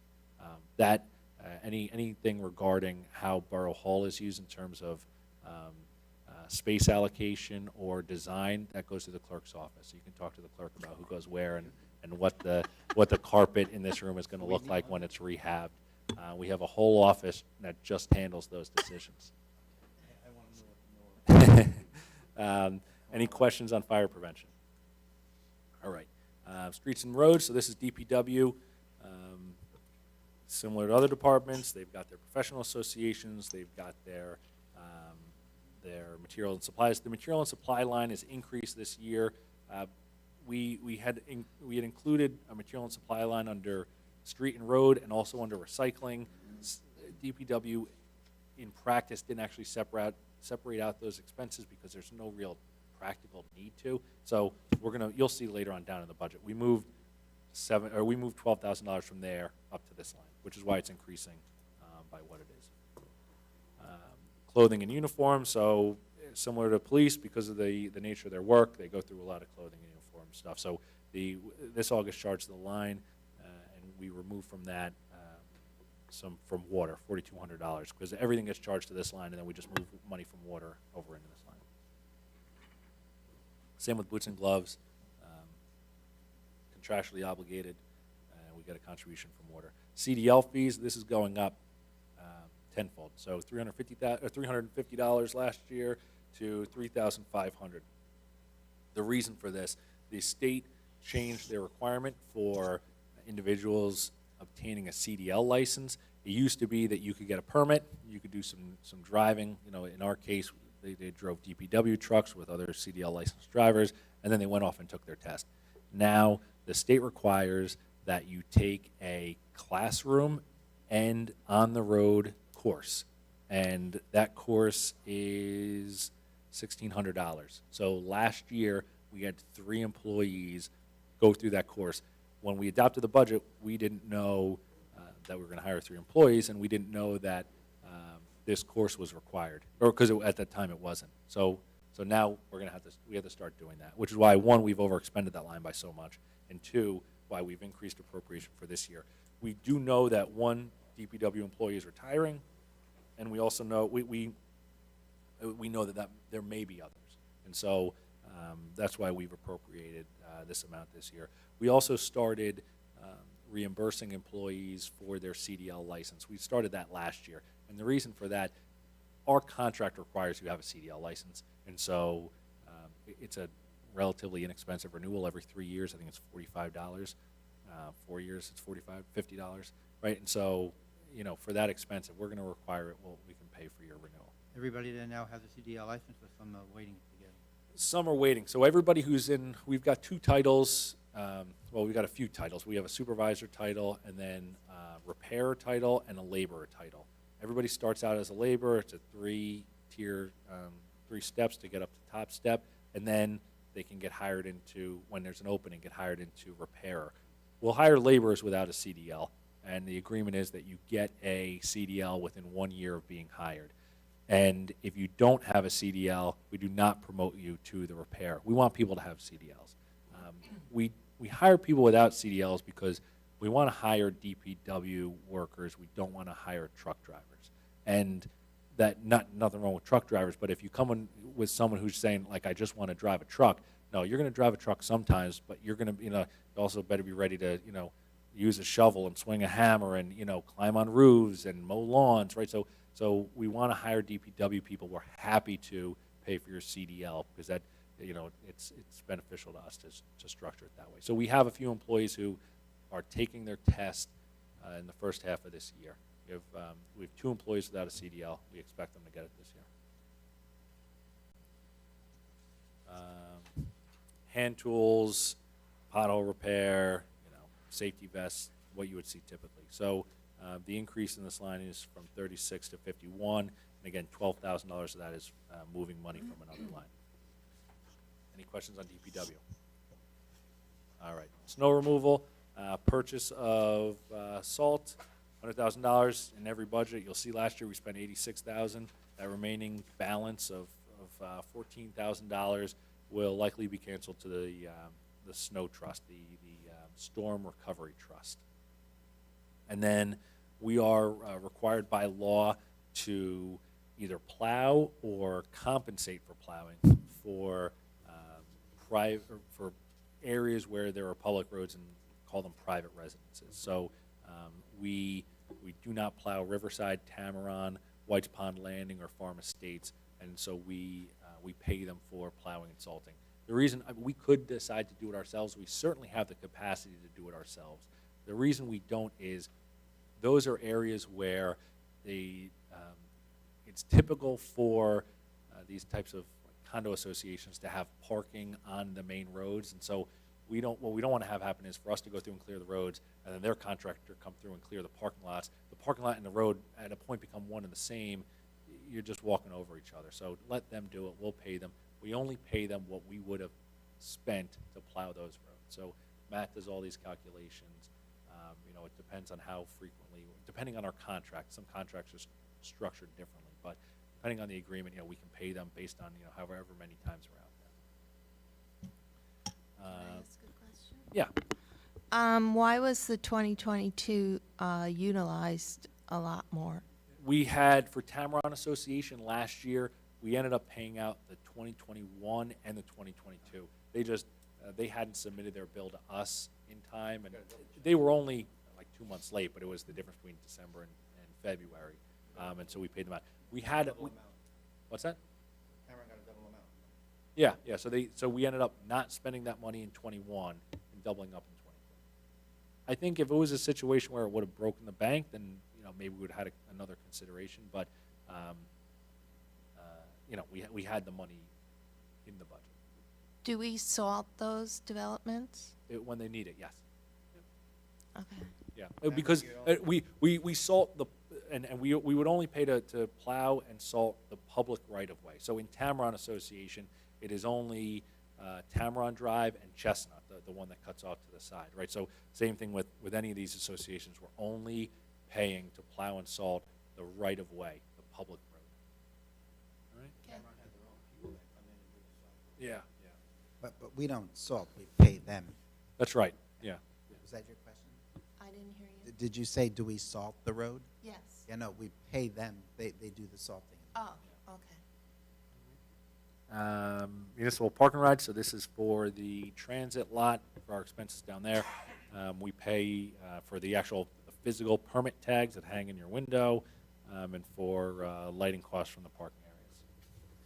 Traffic control devices, so these are for the actual traffic signals, and they are unmetered. We get a flat fee per meter multiplied by what electricity is at that time.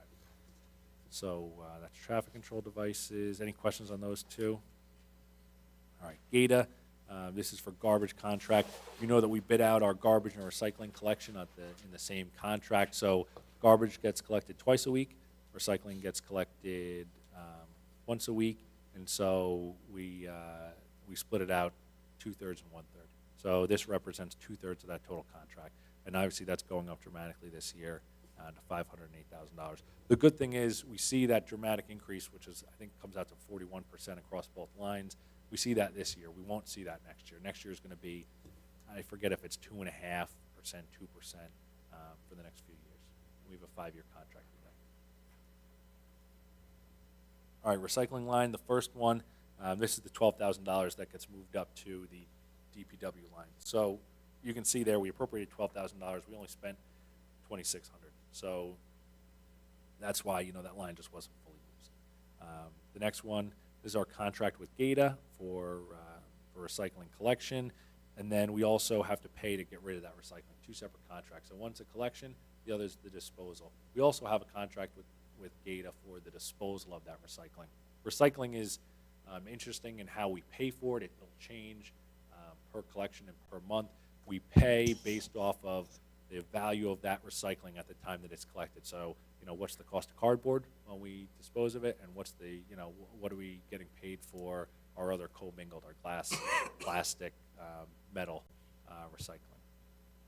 These next 2 lines we had discussed briefly before, so we had included in our budgets in previous years $10,000 for tipping fees for grass and $25,000 for trucking for leaves. At our mulch pit, we have a leaf and grass collection area. We have a contractor that operates that. This would be, should we bid it out and get no contract, or no bidders, and not contract it out, what would it cost us to truck that off? We've been fortunate to always get somebody down there. I have already talked to individuals this year who are interested in that lease when it comes up in July or August. So I expect that we'll have somebody down there to do it. Another consideration for the mayor and council, it doesn't have to be during the budget process, but when we bid it out, how it was bid previously, we bid it out with Hohokus. We bid it, and it's on our property, but Hohokus used to help us operate that leaf site, where leaves that were dropped off there, we were joint owners of a tub grinder to mulch leaves, and we had both staff employees down there to run it. So when we bid it out, they got a share of the bid in that they could drop off, I think it's $20,000 worth of leaves and grass without a fee. We're going to bid that out again, and we have no relationship with them at this point. So I would hope that Waldwick decides that Hohokus has to pay their own way, and whether we make sure that they can continue to dispose of here is one thing, but whether or not we shoulder the fee for that is another. We collect a fee on that lease. I think it's $7,000 or $8,000 this year. So I would expect that without having to get that offset for Hohokus, maybe they pay us more. That's the. So if I may, just give you a little more historical perspective of how we got here. So before we had a vendor down there doing this for us, it was a shared service, a very successful shared service where we partnered with Ho-Hocus to the point where we purchased a tub grinder together. And it worked real well. We split the costs. I don't know if it was 60-40, something like that, because we had more going through there than they did. But at some point, we had a vendor come to us and wanted to use that facility, so it was kind of like a trial period. And we always kept money in the budget. I think the first year, we left $120,000 in the budget, because if it didn't work out with this vendor, then we needed to pay for somebody to take our grass and leaves away. So we always kept a substantial money in the budget. Over the years, we reduced that to, I think, about $90,000, because, again, fear of losing that vendor should they become a problem and not work out. Well, now we're several years into this, to where the point is where it's what Patrick described. It's like, well, you know, it looks like Ho-Hocus is benefiting from what we've done, but prior to that, they were a partner with us down there. So we didn't just want to leave them high and dry without a place to go, but we've been benefiting from this to the point where today we're pretty confident we don't have to budget anything. We've got people paying us to want to use our facility there for the purposes of, you know, whatever they're using it for, in exchange for taking our grass and leaves for free. So, you know, we make, you know, if you want to think about it in terms of what we've saved on the budget, $120,000 plus the $7 they give us, and we don't have to support, maintain a grinder or compactor of any kind down there. Yeah. So, you know, I think it's an improvement for us. We'll have to talk about what Ho-Hocus's part is this. If we owe them anything, what is that? If they owe us anything, you know, what that is. But that's kind of how we got here, which puts us in a very fortunate position. What happened to the grinder then? Do we Sold still it. have Oh, we sold it? Yeah, Okay. got rid of it. All right. Great. Because it just sat there. So probably 2 years ago, we sold it. We sent Ho-Hocus a check. We're done. Yeah. I think we've only had one issue down there is when we changed vendors, was who owned the electricity. Yeah, we were involved in a Because the lawsuit. prior vendor had it installed and wanted money from the new vendor, Yeah. who said, Yeah. yeah, We ended up paying out like $6,000. It was fine. We We had own it nothing to now. do with it. That's the Yeah, good now news. we own it. We own it. Yeah, it's great, the mulch bed. It's, you know, it's property that can't be used for much else, and you get a tremendous benefit. and, All right. you know, and if you just add 2% a year to that 120,000 we used to spend, we're still benefiting from that. I don't know, 6-8 years later. I'm not even Yeah. sure how long it's been down there, but So this is current vendor is finishing their 5th year down there. And prior to that was ERI. I think they did 2 or 3 years. that sounds Yeah, yeah. Or RVH. Currently we have ERI. Prior to that was RVH. Anyway, that gets us to buildings and grounds. So contracts, elevators, lawn maintenance, HVAC, hydro raking, White's Pond management. Those are all our big numbers, but you know, that line in the next one is kind of that, like, you know, you never know it's like your own house. You never know what's going to break tomorrow, and when it does, you need a place to charge it. It goes to B&G. Did you ever do an assessment on all the air-conditioned units and the heating units we have in all the buildings? Yeah, so the police department has all new HVAC. The library had the majority of their units replaced. They have one older unit that is functioning well, was just assessed last year. And in the borough hall is my concern. We have a lot of old units that are still running, but a lot of old units. In this year's capital, actually, in last year's capital budget, the mayor and council had approved $20,000 for HVAC upgrades. And at the time, there was an expectation that that would be used at the library. They had a need, they thought. Then they had a different contractor come in and said, no, this runs fine. You know, I don't know if they did twist this bolt and everything. It's been working just fine since. So we still have that $20,000. There'll be no request for any new appropriation. Should everything fail here at Borough Hall, we have a place to charge to tomorrow for And HVAC. fire and ambulance corps, they're all right? Fire and ambulance corps, all right. Yep. For now, you know. But again, it's one of those things. You keep them running. We get them maintained quarterly. That's an issue. They haven't come back and say this machine's not working. Replace it. And until they'll do, we'll get every bit of life we can out of them. And when we're ready to replace them, we have a line to charge it to. Building maintenance. This is that, overall maintenance on building, $85,000, paint for the soccer fields, tree care, sprinkler testing. Now, you can see that we overspent this line last year by $16,000. In 2022, we spent $24,000 on tree care. It's tree removal. And that was the result of the emerald ash borer. So we had multiple ash trees, probably, I don't know, 24, maybe more, ash trees in the borough that had to be taken down. Big work, big trees, some of them close to buildings. So right behind Borough Hall, we had that whole row of trees was ash trees, and we were hoping that they weren't going to die. But then, to our delight, we get to start seeing woodpeckers, Kelly and I, out our windows. But it's just a sign of bad things to come, and they declined quickly. They started dropping limbs, and so we had to take them down. And that happened here in Veterans Park, in Borough Park, in Emmett Park. We had trees all over that had to be taken down. So $24,000. That we know we're going to have to take down trees or plant trees from time to time, but $24,000 in a year was unexpected. So that's why we spent more in that line than was expected. Backpack blowers, string trimmers, things. It might be used for other things, but they're those small, let's say, like combustion engine hand tools run by the DPW. Questions on B&G? All right. Vehicle maintenance. What's that? Oh yeah, you want to up 10:30? It's a good time. Yeah. Everybody's rushing.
We need silence so that we could go back onto the tape. Okay, tape's on. Ready Not for me? to Yeah. continue. All right. So we are on to vehicle maintenance. So we are fortunate to have an employee who does the more routine maintenance on borough vehicles. So things like changing tires, oil changes, air filter changes, those, and some, smaller kind of repairs. And it benefits us because it's done quicker and it's done less expensive than if we send it out to a shop. So this line funds that, and it also funds repairs when we do end up sending things out to the shop for all of our vehicles. So this will fund when the fire truck needs to go for repair, DPW trucks, police department. They all come out of this line. In 2022, you'll see we spent $33,000 more than was appropriated. We replaced more tires than we had expected. Tires are one of those things where when they need replacing, you can't delay. So we had to replace those, and tires last year were much more expensive than they had been in previous years, as is, anything derived from petroleum products, which they are, price had gone up. So we don't expect that to continue into this year, so we're back down to $210,000. Public health, so this is for our both our Board of Health, where we pay Northwest Bergen. The Northwest Bergen are the lines where it says commission, registrar, and nursing. So they serve those functions. And then the middle one is Board of Health. So those are for medical supplies at the health center. We do some lead risk assessments. We have to do some ads. We pay for the telephone in the health center and some building maintenance over there. Flu shots for volunteers, and we have stigma-free. All that comes out of that line. Patrick, as far as the Board of Health, are we still thinking about putting them over here? Or- Yeah. Yeah, and actually, there's a new health officer who I've met with Kelly and Matt, and I think, and I know that we will be meeting with Colleen and them. They are still interested in moving upstairs, and they are also interested in working with us, either formally or informally, on some of their processes, specifically HR, payroll, some kind of legal issues they have there. Not legal in This terms won't of happen for a while. defense. Not this year. It could happen this year, but it wouldn't come as an expense that would need to be appropriated in the budget. Maybe it's some type of an agreement where I would expect that they pay us, certainly for any lease space that they take on, but also, let's say we're assisting them with their payroll, or we're assisting them with hiring practices or training practices. They're more interested in that type of service from us. And there's a reason why that's good for us. They're covered under us for their insurance, for their JIF. They get it through the JIF, but it's through us. But they serve loads of other municipalities. They're out there doing inspections. They're issuing notices of violation. They have a lot of responsibility, and we cover all that exposure. And so, and that's from their services point, but also from their employment point. They're hiring, they're firing, they're disciplined. There's a potential exposure there too, and we cover them for that too, which is why they have to, but have yet, adopt our employee manual and handbook and policy for the safe treatment of minors. And so, the more I think it's beneficial to us from a liability standpoint to become more involved with them and then ensuring that their practices are sufficient. But also, they're unique in that they hire a health officer who's often worked in other municipalities. And let's say they're a health officer in Somerset County, where they work, all they focus on is health. But then they're hired here as a health officer, and the health officer runs the commission. So you go from working in a place where you're the health officer and you have HR and a legal department and a payroll department and a CFO and all that, to come into a place and that you wear every one of those hats.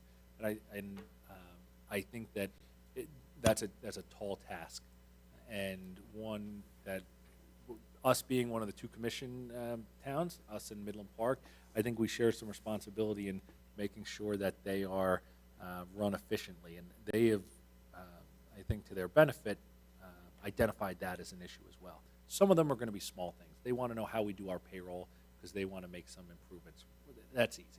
It'll be maybe a half hour, an hour conversation with Colleen.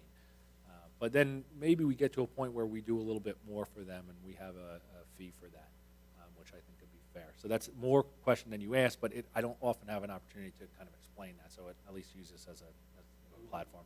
Might realize some of this discount. I would keep those things separate entirely. I think that if and when they take over leased space here, we have a lease agreement for what they pay us. I think we're well served by keeping those two things separately, especially because that rent fee will be shared with other municipalities. So it's easier for them if other municipalities are asking, what are you paying? You say, yeah, here's what we pay the Borough of Walden for rent, X number per square foot. Not that like, we have a handshake agreement where we discount it in there.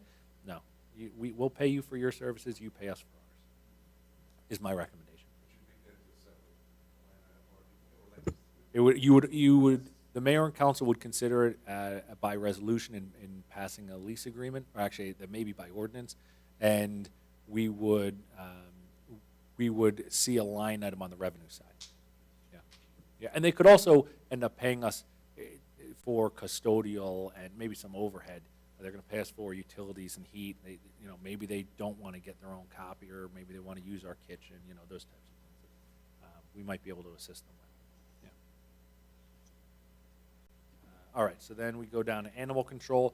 This money goes into a trust, and from the trust we pay for Tyco. That's how it has to be run. So there's not much there. Public assistance. So this is just to keep a line in the budget. Should it ever be needed, we would overexpend it and fund it through transfers. But let's say someone is displaced, or there's a resident in need where it's appropriate for the borough to support them, this line will be used to support them. The $100 is really just to keep the line open. Parks and Rec budget, so you have community concerts and parade performances. Those are $11,000.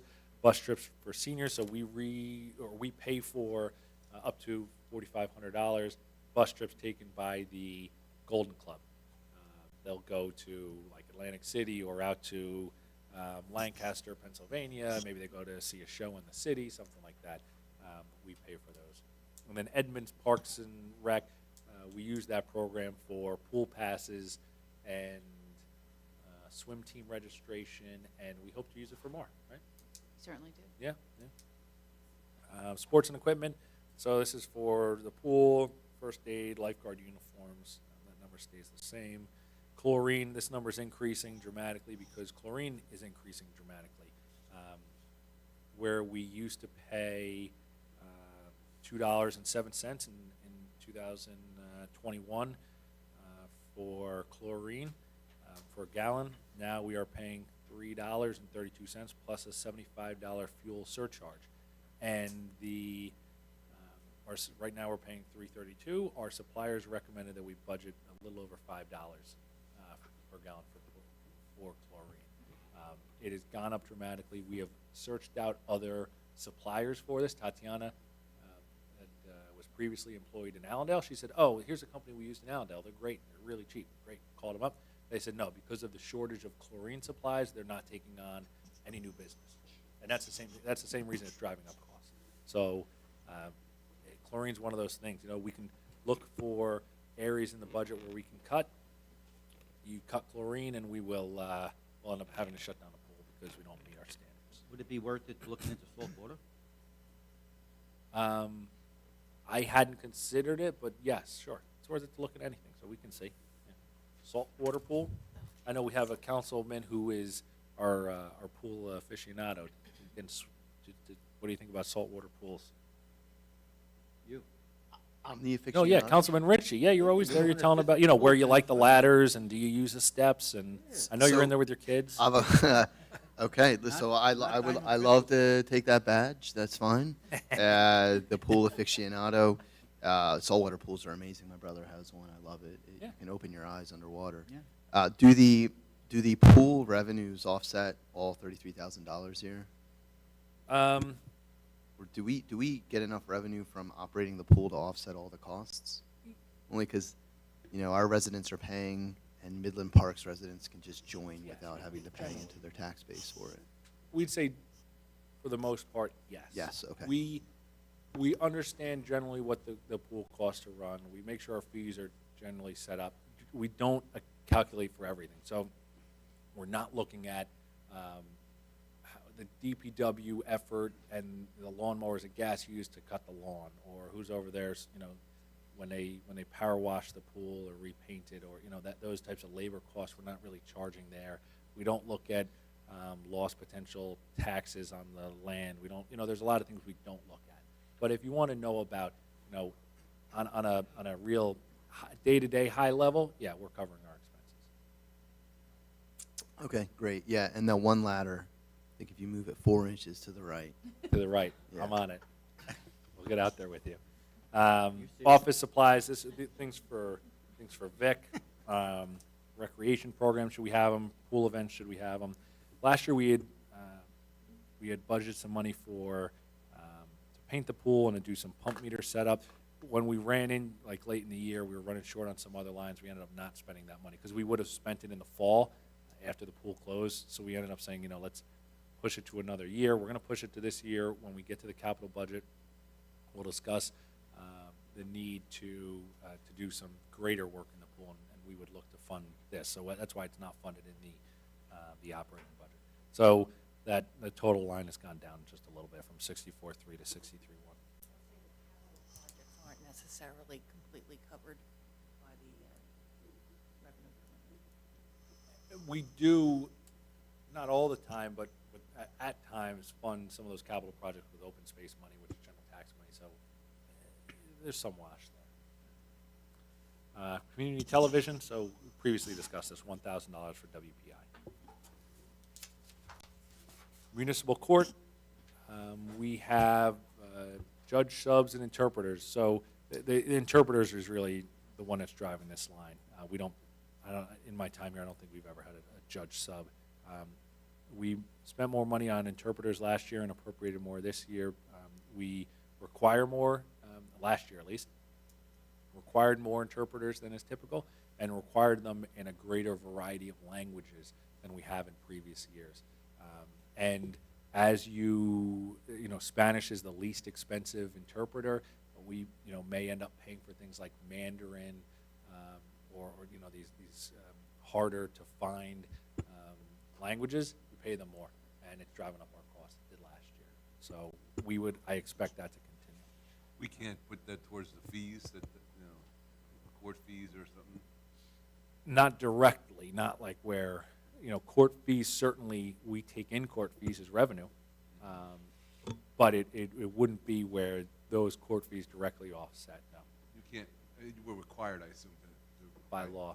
By law, we are, but we're required to provide them, but can't we find the money somewhere on our own, or figure out how to do it, Well- charge on our own? I mean, if a person needs interpreters, and they need a specific type of interpreter, we can't charge them for that type of interpreter? What we can't do is say, in this instance, you speak Mandarin, we're going to charge you X numbers of dollars for Mandarin. You speak Spanish, we're going to charge you X numbers of dollars for Spanish. You don't require an interpreter, there will be no charge for you.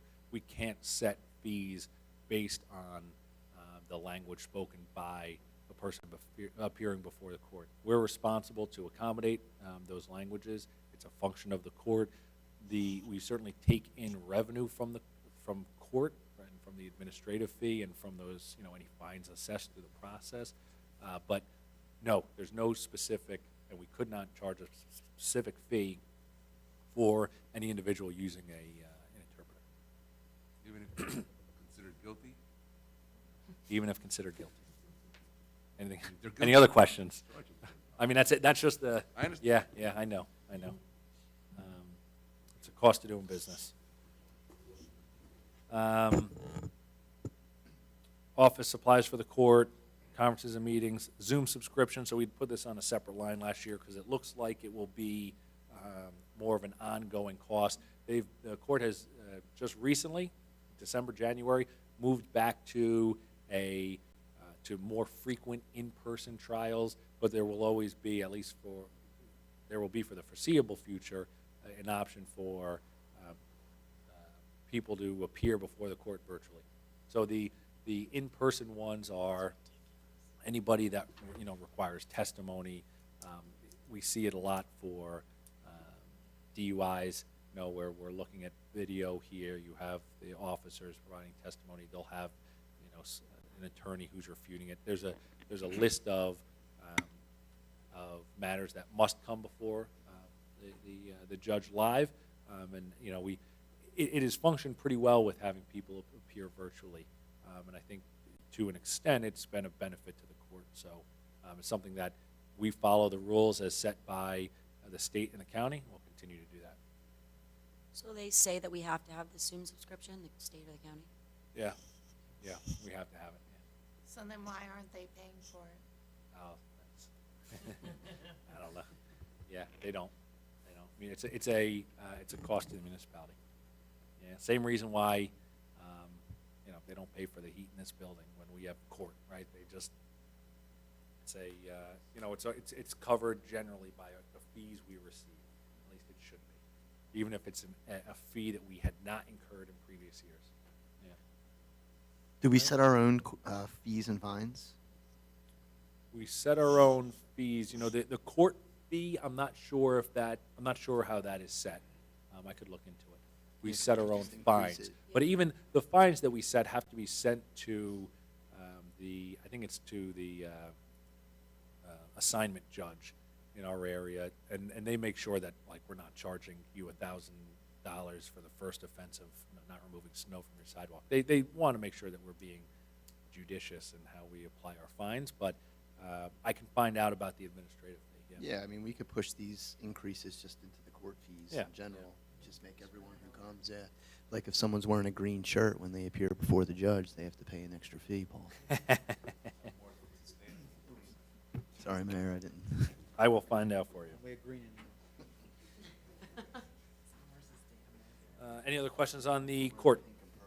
All right, public defender, we pay for both the prosecutor and the public defender. Those fees have not increased for the past, I think, 4 or 5 years, and so that's it.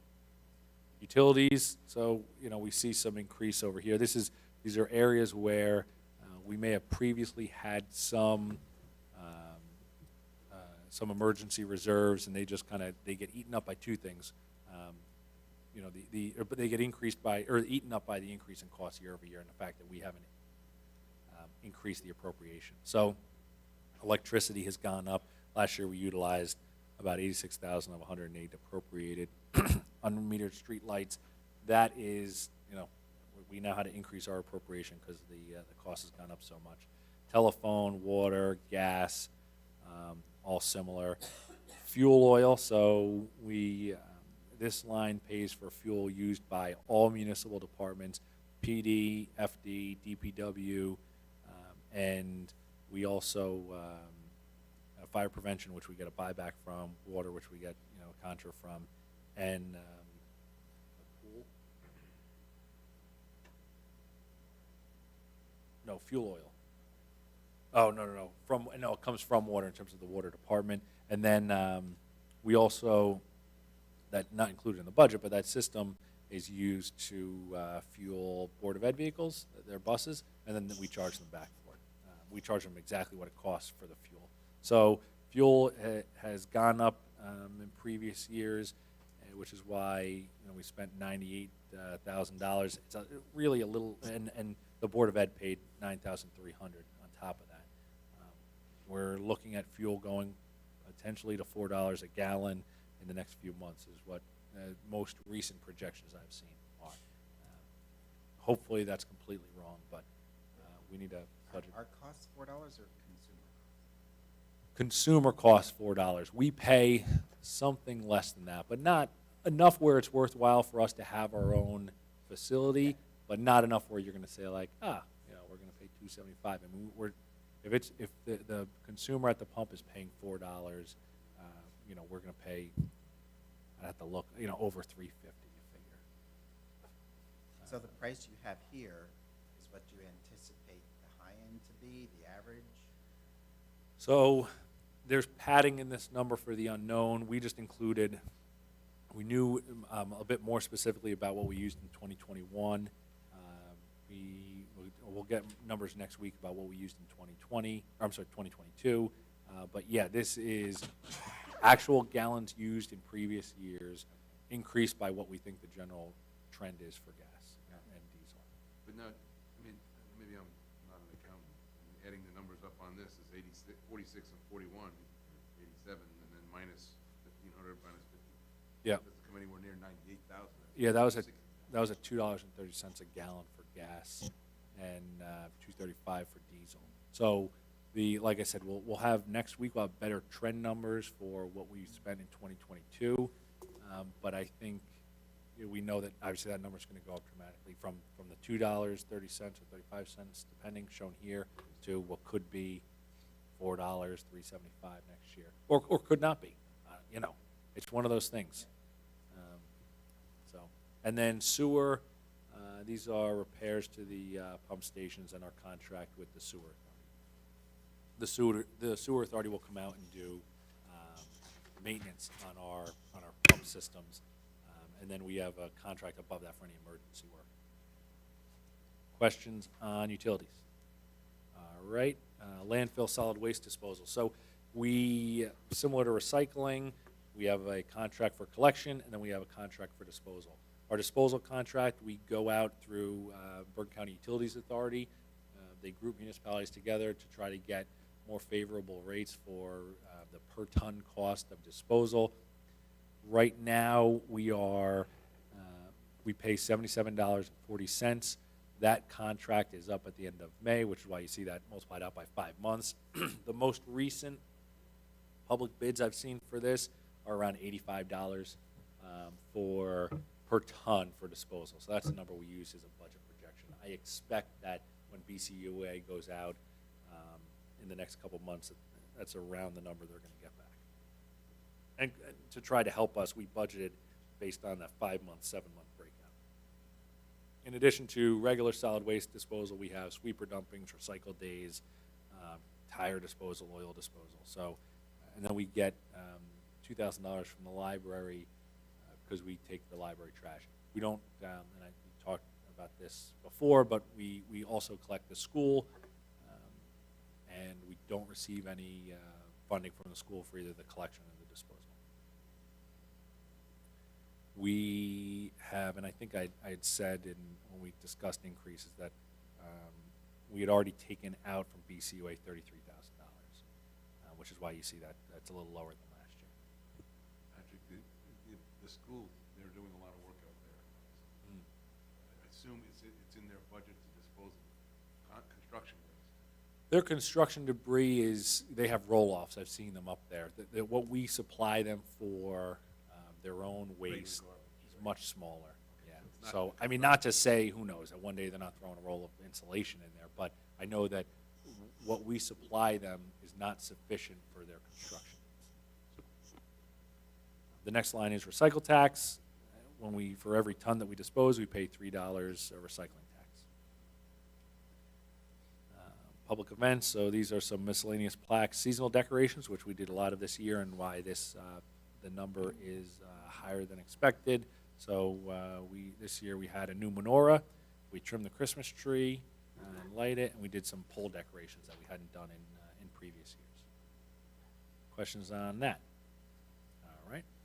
Pension and Social Security, these are some of the increases we talked about previously. PERS is Public Employers Retirement System. 2 down is PFRS, that's for police and fire. We just have police. FICA is for Social Security payment.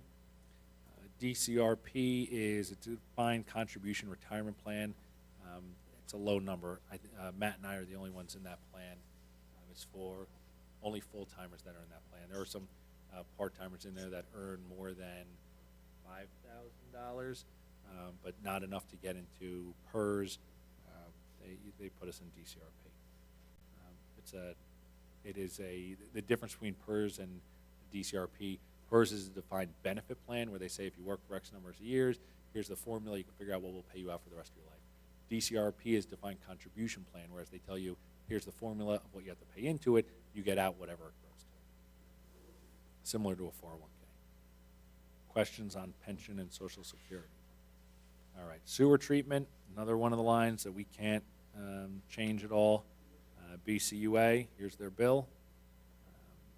And based on that bill, we pay Ridgewood for some of our homes that flow into the Ridgewood system, and some of our homes that distribute into the Hohokus system. Reason for that is sewer is gravity, and so there are just areas in town where gravity is such that we have to flow into another system.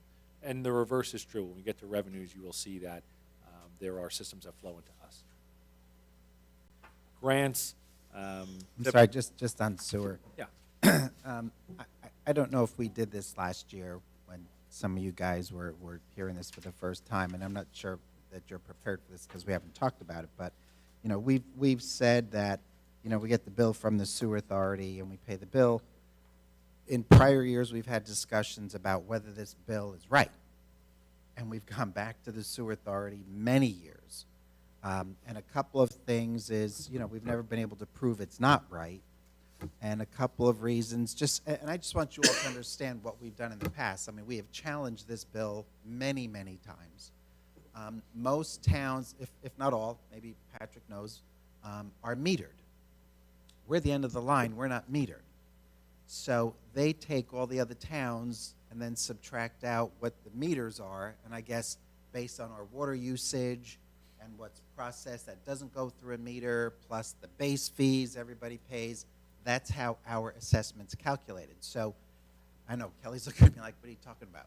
So it's very complex, and at some point in the fall, we got a chart from the utility authority saying, well, here's everyone's usage and here's everyone's assessment, and there's the standard assessment, there's the usage assessment.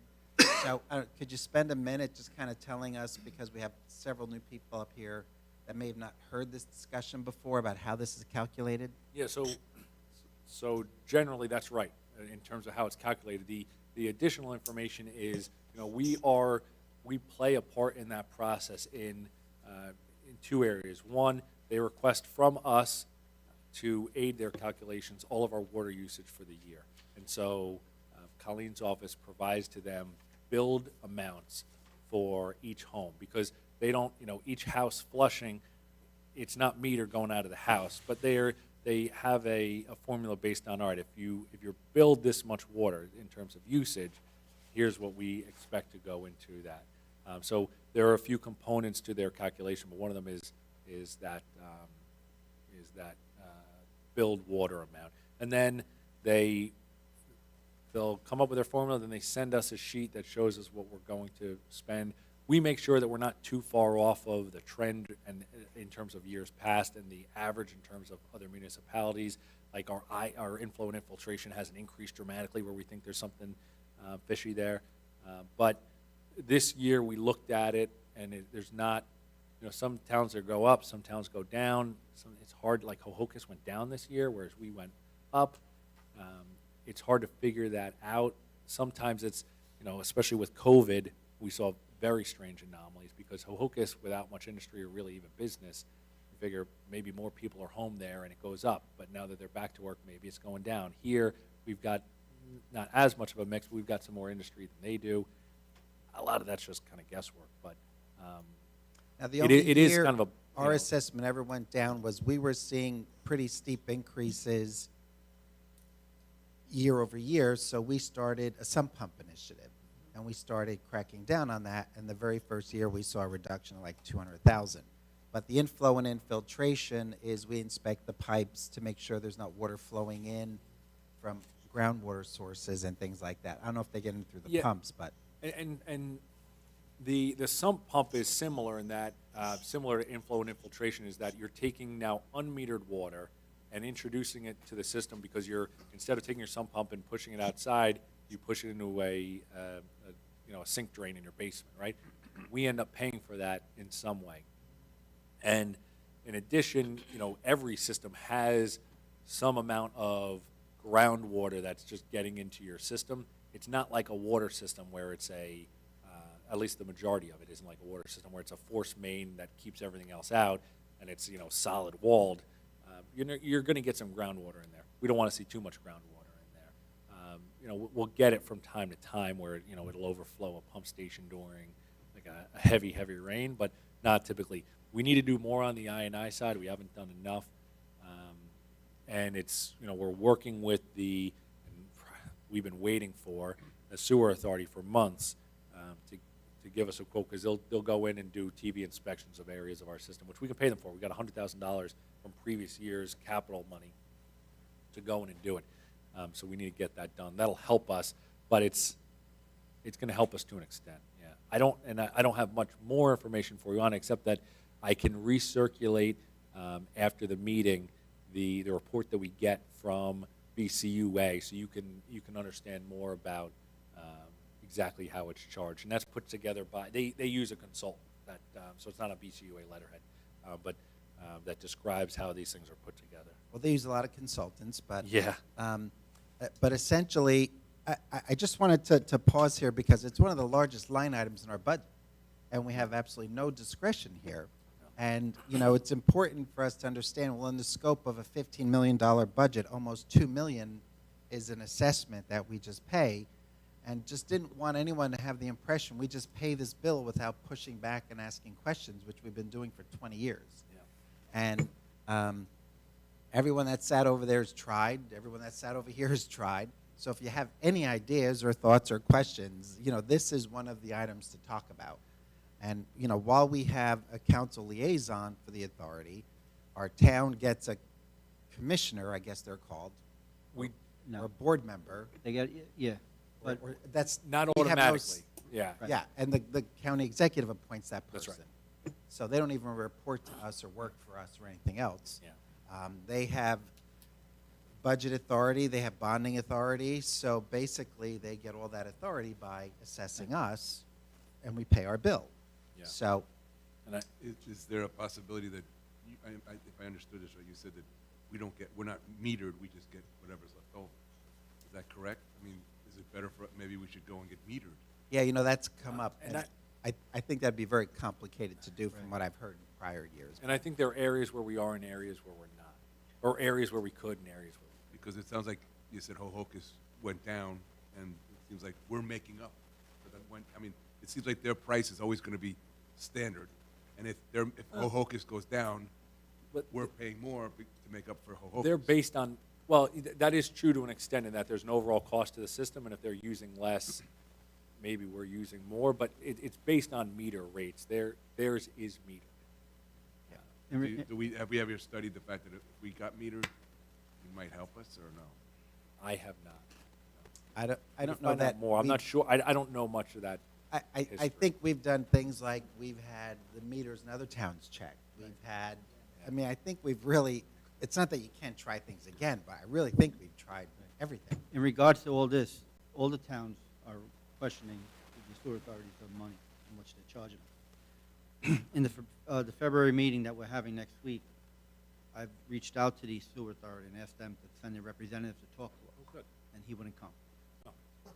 So Which is Wait, interesting. in because return, They just hired a public affairs officer. in Yeah. return, I reached out to Tedesco, county exec, and he's gonna come to the meeting, because he's the one that puts people on that board, and he will answer our questions, and I'll get back to you on it. Because, and what you were saying is, and I had this conversation with Tedesco in the beginning, when we needed a representative from the borough to be on that board, I gave him names of 3 people, and all 3 people were of his party, and he rejected all of them. And when I found out, that he rejected, and I asked, why is this happening? And he says he has a right to put on anyone he wants on this board. I said, but I was always told that, because you were on that board, I was on that board, that each town has a representative. And he says that's not true. He says I could have 15 people on that board that are from one town, and no other town will say anything. Yeah. The thing is, he makes the final decision, and I even questioned, we host this group. Why can't we have say? And he says, this is the way it is.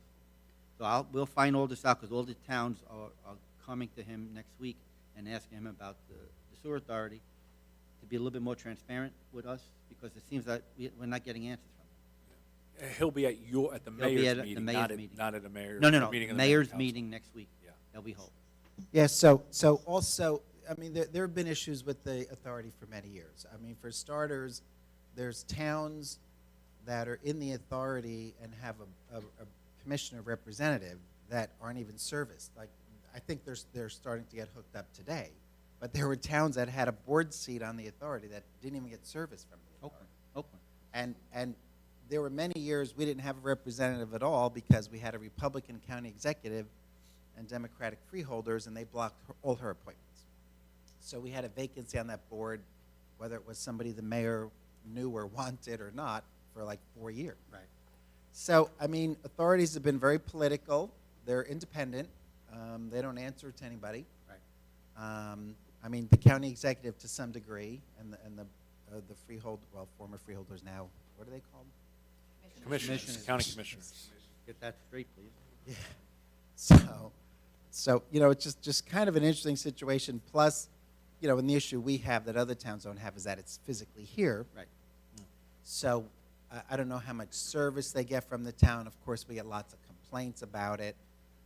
They could do things and they don't have to share with us. They try.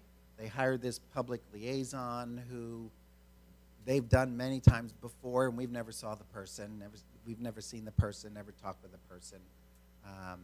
So it's kind of an interesting relationship with this sewer authority.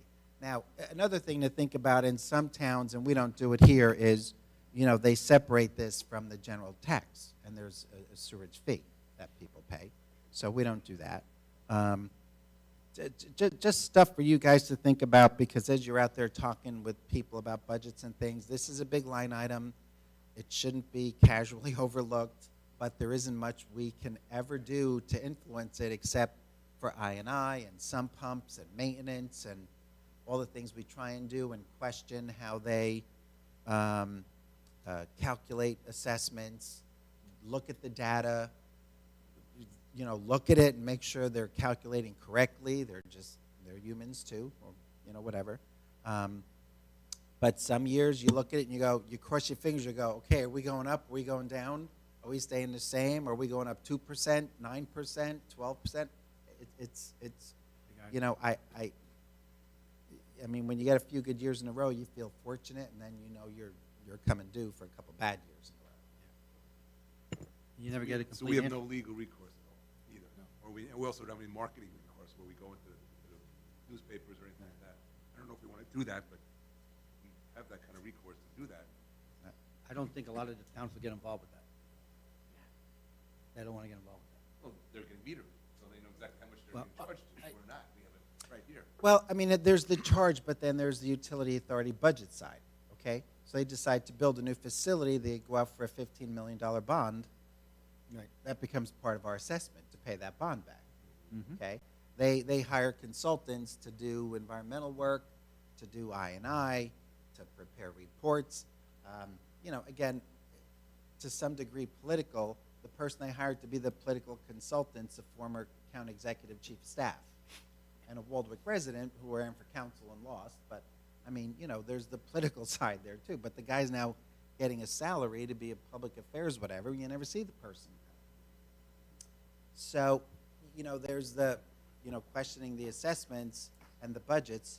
But, I mean, Tom and I, when we were the liaisons for the sewer authority, you go there, they go into closed session, they make decisions, come out, and you go, can I talk? They're like, nope.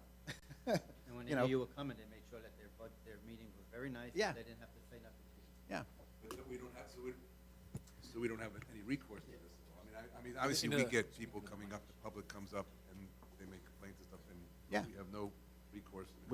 We don't control We this don't- authority. We don't want to, also, we don't want to make. I can't hear you in the, I mean, I can hear you, but I know that the mic's not picking you up. but There we- is not much recourse, but I mean, you know, maybe a step is making all these other mayors speak to the county exec who's putting people in positions. You know, we need to see what's going on. I mean, this is a big item. Like when we have our meeting, I'm gonna ask all the mayors ahead of time to please bring your paperwork. What do you, in your budget this year, what are you doing with that? And if this, you know, if the DESCO sees all this, he's gonna Yeah. have to look into it. I mean, if you bring somebody to a meeting and you tell them, listen, this is what's going on, we need for you to help us with this, you can't just ignore it. Like when you have people come to our council meetings, they ask questions, we don't just say, okay, fine, thank you very much. We say that, but Patrick the next day, or Kelly, whoever, calls them up and talks to them about what their question was and how they could get an answer. So the way the authority is structured is there's a staff, they have a superintendent, or whatever it's called, an engineer, or director of operations, whatever. Then there's a board, and each town is supposed to have a representative of the board. They may not live in that town, but each town, like, if there's 12 towns in the authority, is it 12, 11? I don't know, whatever it is. That's how many board seats there are. They elect a chair who has all the power there. So, and that's just the way decisions are made. Yeah. I met the woman who is our representative, very nice woman. She, she's new at that. This was a couple of years ago. How she got put on, I don't know. When I put somebody up from here, I put up Frank McKenna when he was alive. This man knew everything about everything. He would have been a great commissioner. And I also put in, whatchamacallit, Ray Schmidt, who used to be our superintendent of public works. He knew everything. And they said, I put Joe Orbitz up, I even put David Alvarez up. All these people worked for the authority. And I was told that it doesn't matter what I want to have done for our town, they make the final decision. But the person that is there, if you speak with her, she'll help you out and ask you. She'll say to you, I'll get back to you on issues. But she's limited on what she could do, too. As you said, the chair of that committee runs everything. And if you had an answer from them, you'd be all right. Like, why are we spending all this money? How much, what is your charts? What's your ratio of doing everything? You never get like an accurate answer. It's just, this is how it is, and this is the formula, and this is, So, but I think we need to be more known. They have to tell us a little bit more what they're doing, especially us. We host this. And we don't want to hear all the aggravation. And even at the mayor's meeting, they all tell me, thank God it's you. We don't have to smell nothing. I'm like, yeah, tell our residents that. But, So, you don't ever want to say to people, well, we really can't do anything about that. We don't control this. We don't control that. But we really don't. But it's still almost $2 million to us on an annual basis. But, this is something we have to look into. If you look at the average cost per household in the whole commission, are we at least in line? oh, I don't know if anyone's ever done that. Like, you talking about the average cost per household in each town? Yeah, The yeah. only- If you took the total, yeah. The only because- number that's really going to affect that, because so much of it's based on either usage or per estimated dwelling unit, would be the INI number, right? Because the INI, the inflow and infiltration number is really the variable beyond usage, but it's like the variable you can't control. Usage is what it is, and the towns pay a proportional rate to their usage. The INI, I think, is that different number. I'll circulate the rates. It's not a rates. What is it? They do a rate report each year of how they calculate that number, and it's relatively descriptive whether we agree with it or not. But they do a good job of describing the process. I'll circulate that today. And so that it's everybody several has it. pages long. Yeah. So you just got to kind of go through it a little bit. But, I think your question is difficult because of the demographics of each community. Like, Patrick pointed out, Ho-Hocus is primarily single-family residences. There may be a town in there that has lots of multi-unit dwellings. There might be towns that have more industry. Some of the industry may be bigger water users than others. If you're a town with a lot of restaurants and things, you use a lot of water. Yeah. A couple of years ago, we had Horowitz came and talked to us. Yeah, Horowitz was the superintendent there. I think he's still there, but I heard he was retiring. I'm not. Is he retired? He was about 90 when he came here. He was a very nice man. And he's always willing to meet with you. When I first got on council, I went there and got a tour. And he sits down, he shows you the operation, introduces you to everybody. But the person that really does the work is like the head engineer or whoever. Gironelli. Yeah. Yeah, Gironelli is. He's still there, right? Younger guy? Yeah, not 90. We usually, recently we've taken tours with new council members, and we hadn't offered that to you yet, Councilman Weber. Yeah, It might be, it's worth it. yeah, it's a good tour. And I don't know haven't been more there about what since goes on down there. I haven't been there since they built the new building, so I haven't Yeah. even been in the new offices there. We'll find the time to visit. Yeah. Well, I'll, you know, as I Well- said, I'll look into, I'll let you all know what happens with the mayors and the county attorney. I mean, we're not gonna be able to change who he has on that board, but at least we could maybe have updates more frequently from everybody. Maybe we can get them here to really, yell at them publicly. See if that helps. Yeah. Yeah. Well, and also, but because we're the host community and people come here periodically complain about them, at least, we should be more familiar with them than some of the other communities, so. That's all. Sorry, Patrick. No, To derail you No, there. no, I mean, this is the budget process. We look at every aspect of municipal operation, so it's a good opportunity to talk about all these little things that we don't talk about otherwise. All right, so the next one, grants. We have a recycling tonnage grant, which we use towards street sweeping. We have a body armor grant for the police department that pays for bulletproof vests. Clean Communities, which we use as another DPW offset. This opioid settlement money, which we don't have a dedicated use for yet, but it has dedicated categories, so we'll this coming year have a conversation about how that's to be spent. All of these grants you'll see appropriated in identical amounts on both the appropriation side, but also shown as revenue on the revenue side. Special emergency appropriations, so we have a property revaluation. The actual contract was $265. The mayor and council have approved $275 in case there's some changes in cost there. The administration building water damage, right now that is $180,000 in terms of contracts that we've currently let. The mayor and council had appropriated $200,000 for that. The property reval we've already talked about will be raised in this year's budget, which is why it's shown here. And there's no corresponding revenue, but for the admin water damage line, there will be a revenue for this line.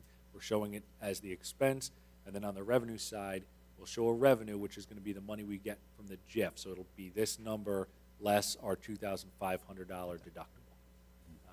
We'll show that as revenue. But having this line in here allows us to spend. Capital and debt service, these are things that are out of cap. So we have down payment on improvements. It's important to know this $260,000 number includes the $1.9 million ladder truck for the fire department. That is far and away the largest expenditure in this year's capital budget proposed. And so I'm sure that will get lengthy discussion. The fire department will have representatives here next Tuesday to discuss that item specifically and how they've arrived at it. I've given them some direction as to what they should be prepared to discuss. So we'll get into that a little more as we go through the capital budget. But it's important to note that depending on the final decision, both for that item, because it's the biggest, but also any other capital items, this number could change. And this number funds two things. It's a down payment on improvement. We're required to put down 5% on anything we bond for. So this pays for the 5%. And then we also do each year a good amount of fully funded capital. So we have $50,000 in there for the to contribute towards fully funded capital ordinance. We'll pull some others out of the capital improvement fund, basically like a trust that we have. Patrick, if we don't do the fire truck, does that mean that this down payment goes down? It would go down by $90,000, somewhere in there. Isn't that 90,000 that we need to find? No, because this is out of cap spending. Okay. Yeah. So that doesn't, unfortunately, that doesn't help us on the cap hit. HVAC upgrades, this was in previous years, may use it in future years, but we don't have anything for you this year. Bond principal, this went down a little bit from last year. This is what, just outstanding debt that we're paying off. Note principal, we don't have any notes currently outstanding that that we've incurred or will incur interest for this year. Bond issue also gone down a little bit. Outstanding note interest, so these are note interest. So we have, when we approve something for in a capital ordinance. We usually fund it out of our, at least up front, just through our reserves, our fund balance. And then when when it grows big enough to where we need to take it out to the market, we'll go out to notes. And then usually we have kind of a 6-year cycle. At the end of 6 years, we'll take all of the notes outstanding out to bond. So this outstanding note interest and the note principal will increase each year until we go out to bond, and then you'll see that number drops to 0, and our debt service number will increase. Sewer principal bond interest, similar story. And then the last one, deferred charge. So there was an unfunded ordinance years and years ago that was discovered probably about 7 years ago, I guess. It was Yeah. discovered the year Gary retired. That's right. When Gary retired, he had someone look at It the was books. his last audit. He was very happy with it. Which means that the mayor and council had approved funding, and they spent it down, but they never actually went out to bond with it. It was one of those items that had gone unnoticed at the time, and we basically funded it through our fund balance. So we had to fund it over future years. So that we paid that off. Our last payment was last year. That's all accurate. All right. All right, so that is bonds and notes. Now we get into the water operating budget. Truck repairs, postage meter, self-insurance contribution, $6,000 unchanged. The next line for professional services, this has gone up because the federal government is now requiring testing for undeclared contaminants. That'll add about $13,000 to our testing for this year. We have to do that once every 5 years. And then we have, we will, once those, or as the PFAS systems come online, we have to increase testing for 2 quarters after each one of them comes online. And so that'll be increased testing for that too, which is why that line is going up from $70,000 to $90,000. We have contracts which are going up, like you would expect for contracts. We have chlorine, obviously similar story to our to the pool. We use similar chlorine in our to treat water in the system. So that's increasing by $5,000. This is well 6 water treatment.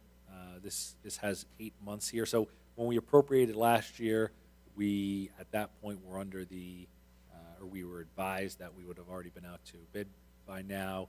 Obviously, the process has taken longer than expected, and so that's why that number went from 31.5 to 42. For this year, I expect that we will be out to bid in the next 2 weeks.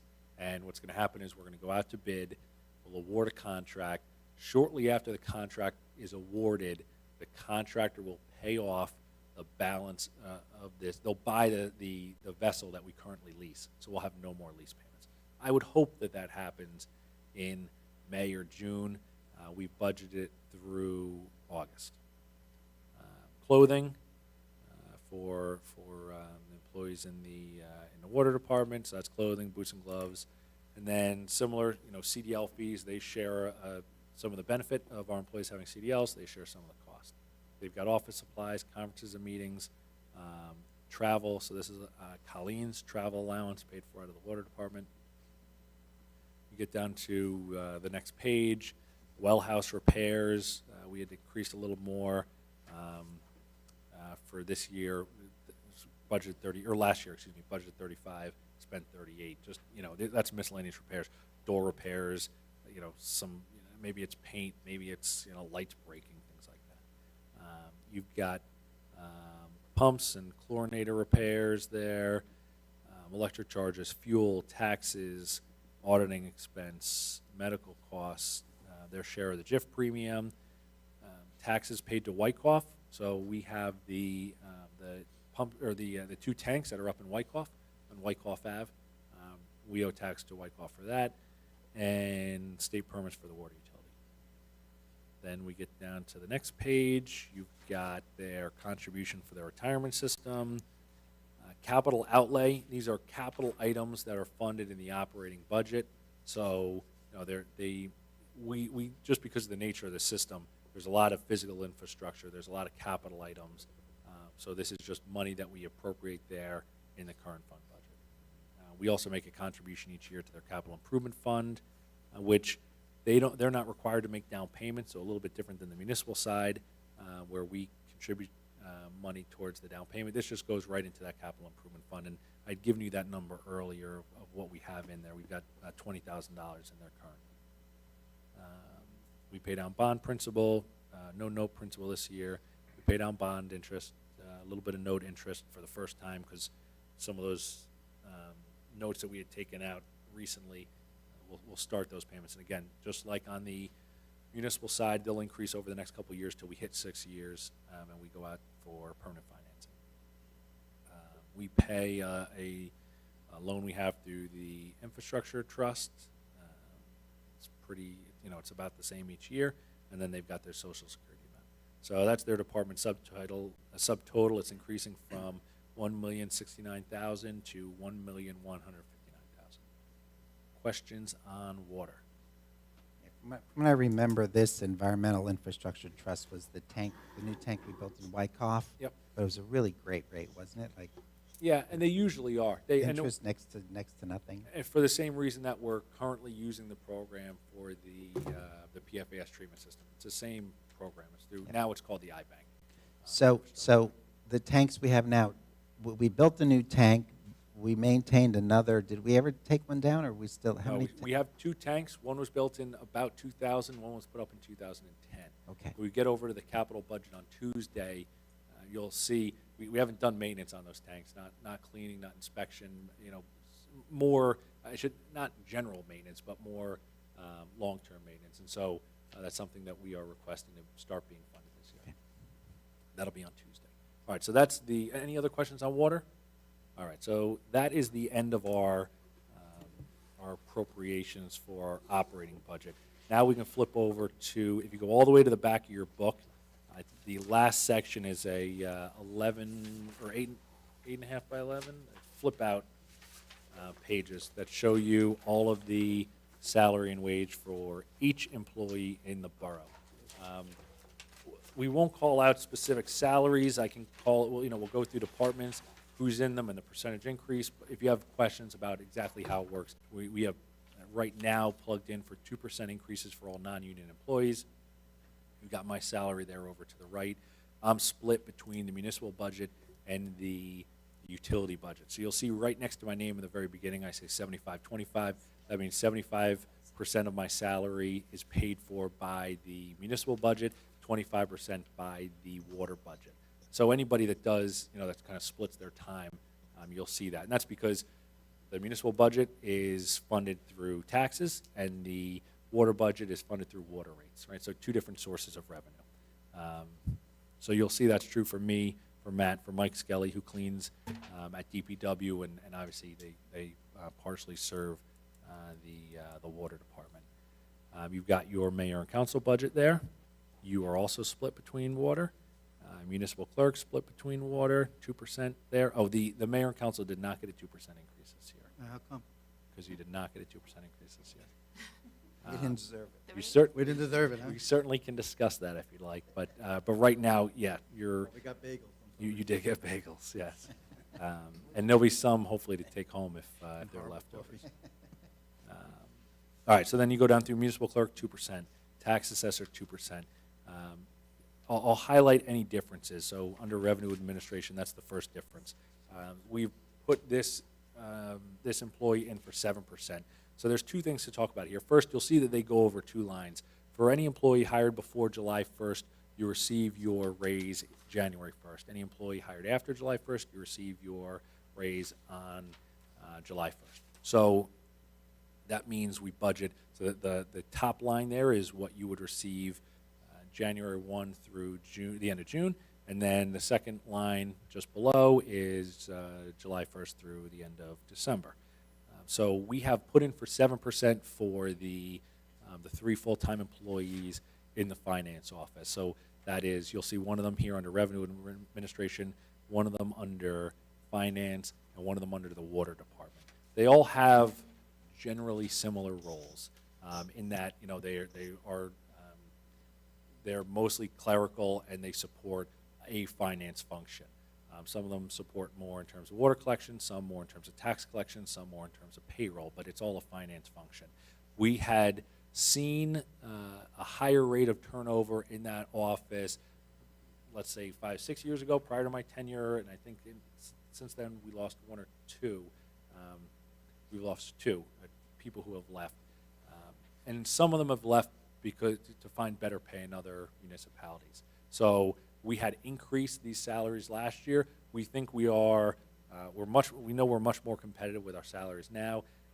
I look at salaries in Northwest Bergen municipalities. I've got a good beat on what they're paying finance employees, all their employees, but finance employees specifically for this conversation, and we're probably just below what is average. We're looking to take them just above what's average.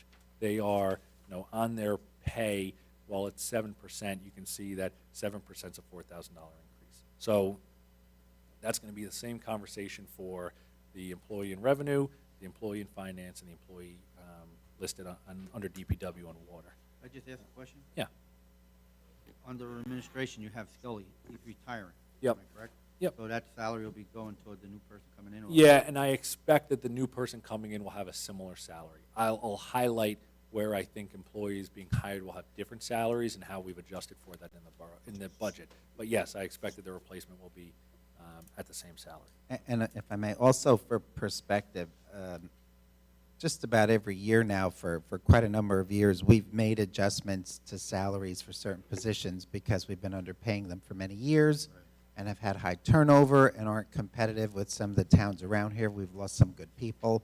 So we choose a few positions each year and try and bump them up more than the 2%, just to try and move that salary compensation back up to what's really relevant in the area where we're competing for the same people. Do we really need to do that this year if we don't have a lot of money? Like, is it necessary to give them the 7% increase? We can't just give them the 2 like everyone else. I don't know how Supposedly- anyone else Well, feels. I'm highlighting it because it's up for discussion. Yeah, supposedly, I mean, we're, for some reason, we've had a history of underpaying our staff. And what Patrick's been trying to do is bring everybody up so that everybody is equal level. We're losing a lot of people of the community because of our salary. So once you get everybody up to a level which is equal, then we will probably keep people or we'll be right where we need to have everybody. That's the only reason why we're doing this 7%. And We're very we underpay everybody, even our dispatchers. Is that why they're getting the 10% increase? Yep, we're trying to bring everybody up. and Okay. I The- think it's a lot of money. I don't know if we need to spend that this year.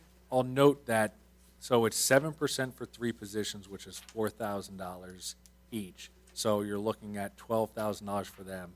For dispatchers, it's 10%. Their increase is $3,000 over, Actually, Patrick, that's not gonna be 12,000. You're gonna still give them 2%. what's that? You're gonna still give them 2%. You're taking the. Oh, that's true, less the 2% you would otherwise give them. So maybe total, we're talking about a difference of 10,000? yeah, and then, $9,000. I would say less than $20,000 for all the $9,000.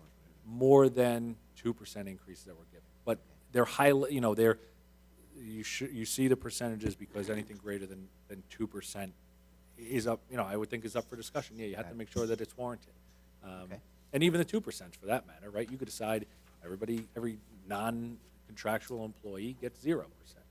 Certainly that's, at the discretion of the mayor and council. Yeah, I think, just to comment on that, I think if you were ever going to have a year where you had leeway, this is probably the year with, I think in general, we're seeing less people wanting to move from a job that they have security in, and if you were going to ever have a year to kind of be a little bit lower on the increases, I think you probably have some leeway.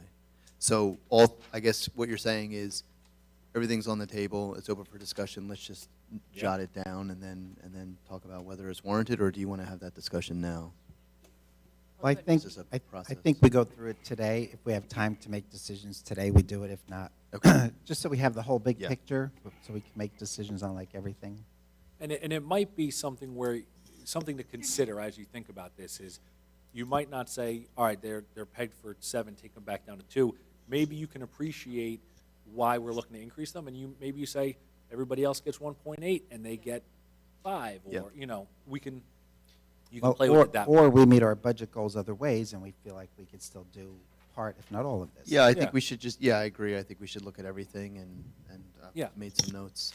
So we said it'd be 10 or 12,000 on the three with the 7%. What about the dispatchers? So the dispatchers, there are 5 full-time dispatchers. Let's see here. All right, so you got 5 full-time dispatchers going from 33.7 to, so I'll tell you exactly what it's going to be.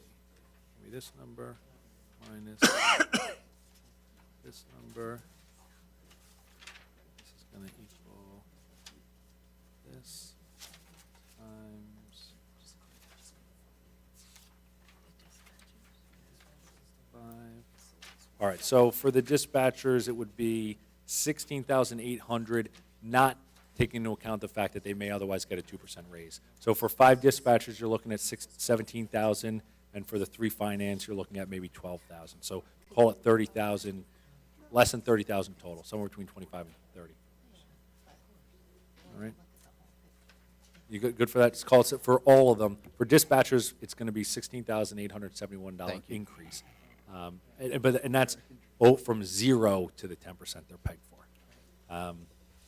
And if Colleen wants to make a comment on Just in regard to the finance staff, to give you some perspective, I've been here almost 7 years, and in the 7 years that I've been here, the 3 full-timers, I've had 7 people in those positions that have left. And my staff right now has been there the longest. They just, I guess, about 2 years now that they've been there, and I really don't want to lose them. And that's the reason in terms of comparing their salaries to other municipalities and making sure that we stay in the ballpark to keep them. It's not easy training somebody on all those positions. I'm coming from a world where no one got an increase, not even myself, where I'm working because of the economy. And we're dealing with a tough budget, so I think that's why, we should at least consider it. Have you compared those budgets those salaries to areas around here, or? Yeah, I have. So it's Yeah. around here? We both have, around here, yeah, so. Wyckoff, Allendale, they're much more expensive. Much like the mayor, I'm in a Northwest Bergen managers group, so we have a salary spreadsheet for all our positions, and I've looked to those other positions to see what's comparable. We also know where we're losing employees to. We know what they're making, public salaries, right? So we know generally what those employees are making in other places. Not everybody's leaving for salary. The most recent employee we had leave was just a better opportunity. She had obtained a license where she could better herself elsewhere using that license as a tax collector. Great, But previous to that, they were just going to other municipalities for comparable positions. I mean, we ran across this situation with the police chief in the sense that he was trying to raise his salary based on the salaries in Saddle River. They have larger salaries. Yeah. And then we went back and tried to compare them just to the person, like Midland Park's a town just like ours. Yeah, right. So I wouldn't compare, in your example, Waldwick to Paramus, right, or Waldwick to even like a Mawa. Right? There are places where you understand you can't compete because of the nature of those towns, but also where there's less work to do because of the nature of those towns, or it's not as complex a thing. I think here, the fact that we're smaller is almost, I don't want to say a detriment to us, but she's got a couple Swiss Army knives down there because they're collecting taxes, they're collecting water bills, they're answering questions about ETR, they're talking about tax refunds. They're doing everything because we're a finance office with 3 full-time employees. And on the day that one person's out, you got 2 people in there answering every question at the window. And so we're almost at a disadvantage to those other municipalities because Colleen, has to cross-train all of our employees. Makes them more valuable to us, makes them more valuable to other people. And they go to other people, right? So, but all of this up for discussion. We're in finance, 2%, court, 2%, and if you want me to stop and talk about any employee in any of these titles, please do so. DPW, these are all unions. There's 2 items for discussion here. One, the superintendent's raise. We had pegged it to what the what the union was getting. The union this year is getting 1.5%. Superintendent's pegged in for 1.5%. The other thing to discuss here is William Schmidt is retiring this year. He's already put in his paperwork. His last day of work is August 1st. So how we have planned to pay him from today, his retirement was past Tuesday. He has begun to exhaust his accumulated sick time. He'll exhaust his accumulated sick time from now until August 1st. We will pay him out through regular payroll. On August 1st, he's elected to, that will be his retirement date, and he's elected to receive a lump sum payout for his accumulated vacation time. That will pay out of the accumulated trust. So what we've done, and what you can't see exactly here for Schmidt is, you can see he's got a $112,000 salary, but when you get over to the right there, we're only paying him $68,000. That's because we're prorating him. So we're only budgeting him for 8 months of the year. And then when you get towards the bottom, you've got the new hire. That new hire is calculated on 9 months because there may be some overlap there. Billy O'Gon is gone in August, but summertime's our busiest time, both in terms of the demand on DPW, but also people are taking vacation, so we need that staffing. So we proposed to hire someone April 1st, but that's up for discussion as well. And then promotion. So we've got 2 promotions from labor to repair. 1 promotion to fill in for Billy Schmidt, who's retiring, but then also we're short 1 promotion because we haven't promoted individuals because they first require a CDL. So we're 1 short in the rank of repair, 1 more in the rank of labor. We want to promote that person as soon as they receive their CDL. And then the last one on here, this is the clerk staff in Colleen's office. That's in there for 7%. The chief, or police department, again, union contractual. The only difference being the police chief pegged in to get the same increase as the lieutenants, 2.1%. You get down to dispatch. For all the full-time dispatchers, this is a little bit different conversation than the clerks or than the finance office. We're always going to have trouble retaining dispatchers just because of the nature of that business. We have people who will accept a dispatcher job because they are waiting to become a police officer, and it gives them good experience for those positions. And so we're not going to fix the problem of them leaving by paying them more, unless it's an exorbitant amount more. But as you can see, they're making $33,700, right? So part of this is just a living wage. Those rates were kept low because our starting police officer salary was low, and we don't want to pay dispatchers more than a first-year officer. We last year had increased the starting salary for the police department. So last year the dispatchers got a good percentage increase as well.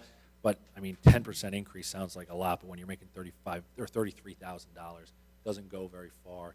Those are the employees that are going to feel the biggest pinch out of anybody because they're the lowest paid employees here, probably in most places, right? I mean, they're just making a living wage, maybe. So if we have any money to go around, I hope we find it for those dispatchers because in today's environment with the cost of milk and eggs, $37,000 is not a lot of money for a full-time employee. Do you ever have trouble recruiting dispatchers? Yes.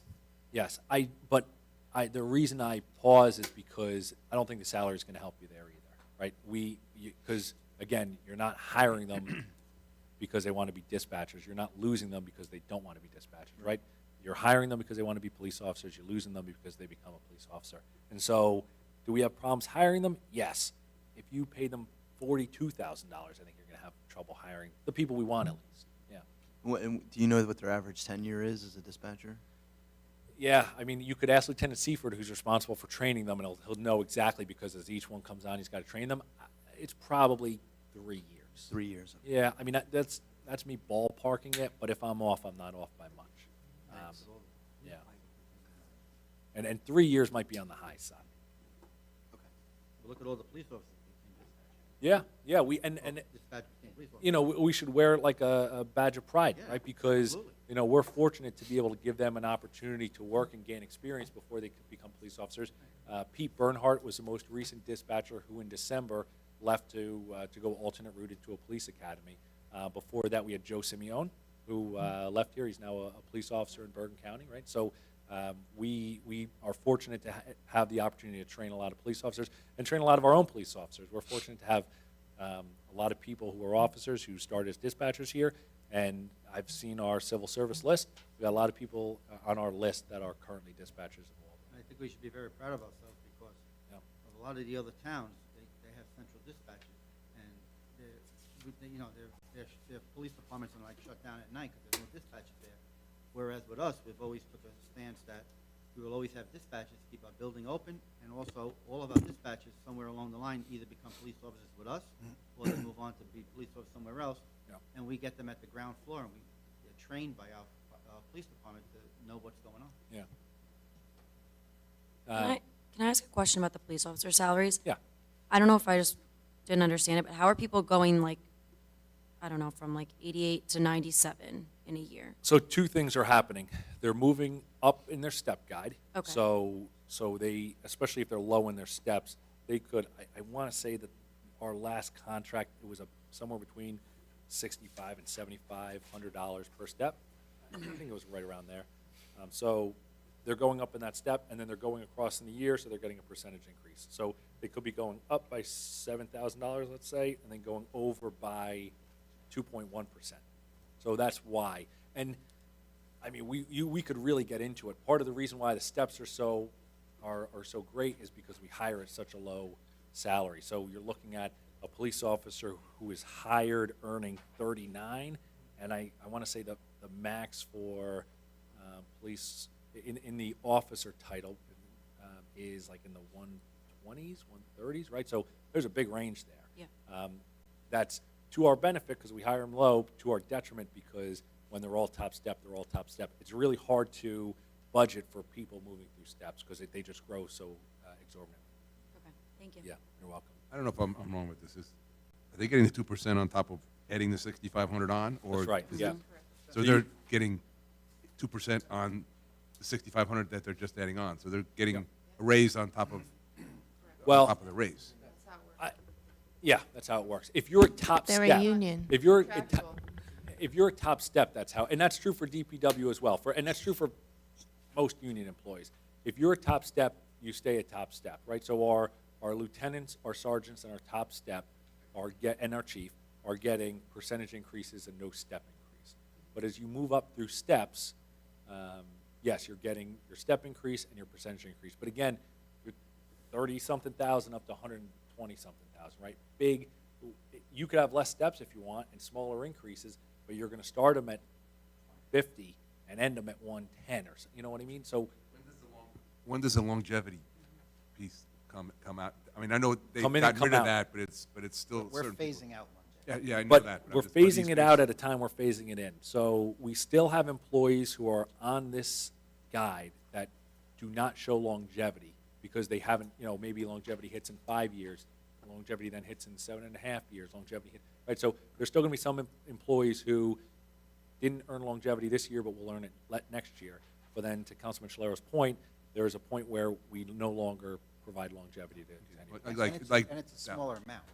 Much smaller. Okay. So Yeah, it well, that's starts what, later and it's a smaller amount. but you Yeah. just said they're only getting their percentage, but no, they're getting longevity on top of that. That's right, yeah. So yeah. it's not just, we're just getting their 2%. Well, that's They're why getting we plus the work off longevity. about 4 different schedules for. Yeah, we had 4, we just reduced to 3. Hopefully next time we can go to 2. No, I know we're working on that. I just wanted to point out the fact that they're not just getting 2%, they're getting That's right. 2.1, they're getting that plus the longevity. You mentioned the top 3 people, and Yeah. But, that's the discussion in every contract negotiation. And it wasn't until the state put in 2% caps we had any leverage, because you used to get the step increase and a 5% increase, Yeah. Now- 7% increase. And- Whatever you got through, negotiations or litigation or, whatever. But, when the 2% cap went in, at least you had a little leverage to keep the increase to 2%. And there are places where you could look at a budget sheet and get the impression that, well, they're not getting as great increases year over year, both in percentage in terms of steps. Midland Park is a good example of that. But Midland Park starts higher, less steps, ends lower, right? So they kind of compress their salary guide. And that's something where I like less salary guides, right? We had 4 last year, now we have 3. I'd love to go to 2. We're going to end up adding a third, because what happens is you add 2% across the board, let's say 2%. The low number, $30-something thousand, $40,000, goes up by a little bit. The high number goes up by a lot. So you end up spreading out your salary guide. There's a point where you have to create a new guide and start compressing them, because it's just too great a swing. It's And too we great a tried swing. that last negotiation, made small steps because the top tier wouldn't give in to compressing. Yeah. It's difficult. All right, so then we get down to dispatch. We already discussed 10% is proposed for full-time, 2% for part-time. Building inspection, 2%. Recreation, the only caveat here is lifeguards. The minimum wage is going up. It's going up this year to $12.70. We've proposed an increase to them. What's that? No, this year, for summer help. For summer help is different than it is for everybody else. Yep. So summer help this year is $12.70. That's a minimum we can pay a lifeguard, which is either 70 or 90 cents more than the year prior.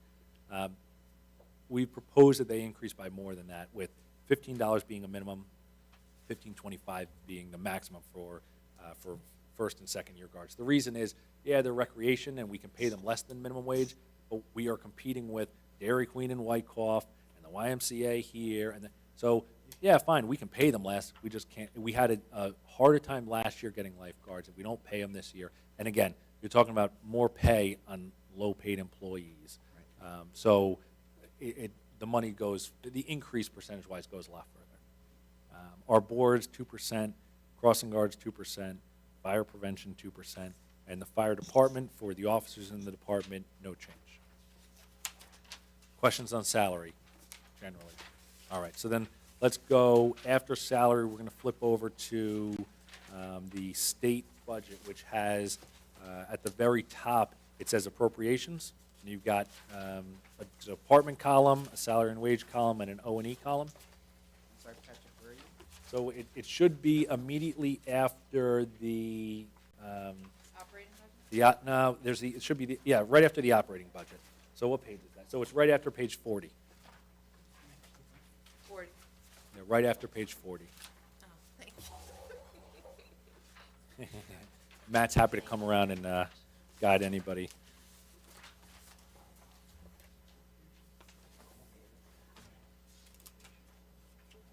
All right, so we can skip pretty much through the top here. This is just a summary of where we are by department in terms of what we already talked about.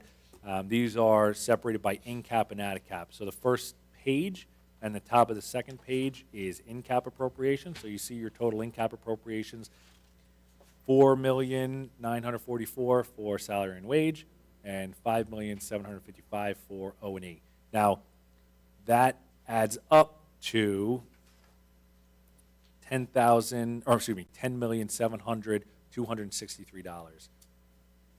I have put in for you in the right column $10,546 because that's our max, right? So the difference there is that $153,000 that we had discussed earlier. So this is when I said you do not have a balanced budget, because we overrode the bottom number because we know we have to hit that, right? So you got to cut out $154,000 at the same time considering the increased requests.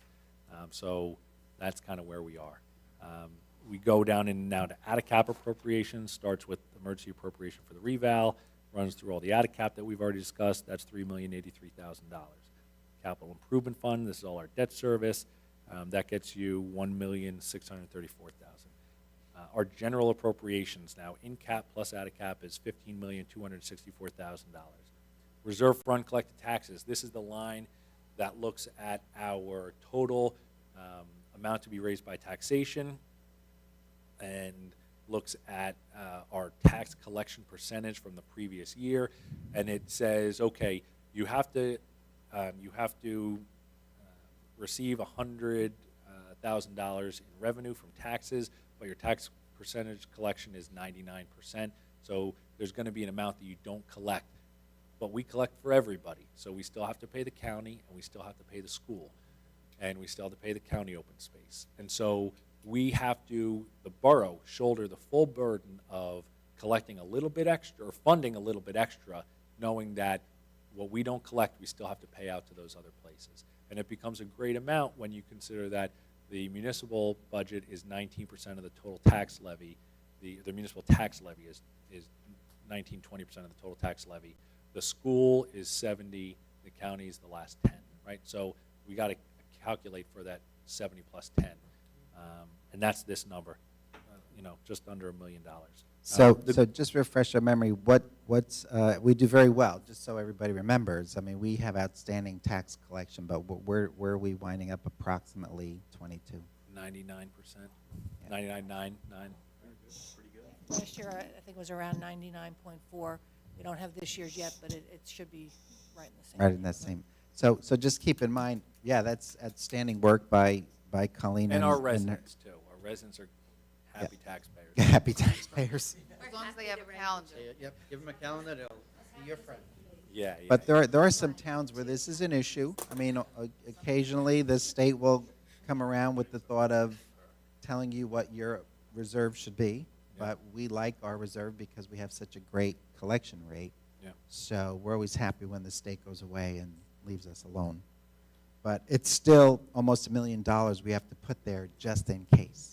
And then any amount in that reserve for uncollected taxes that we don't end up using because we have a better than expected tax collection percentage goes into our fund balance. Just say one thing, that we have a great collection rate, but it doesn't mean that we don't have people that don't go to tax sale each year. The most we have delinquent in any given time period is a year's worth of delinquency, because each year we have a tax sale for the prior year's delinquencies, and lien holders come in and end up paying them, so we are made whole at a given point, for the year prior. So whenever we're talking about delinquencies, it's really for the current year that hasn't been. What about water, how's that doing? Water, same guidelines in terms of if water is delinquent, for prior years, they get added to the tax sale. We did have a period during COVID where water was exempt, and we did not put those accounts onto tax lien. But come March is when things are, really going to get back into these standard routines. And right now, we're not allowed to shut off between November and March.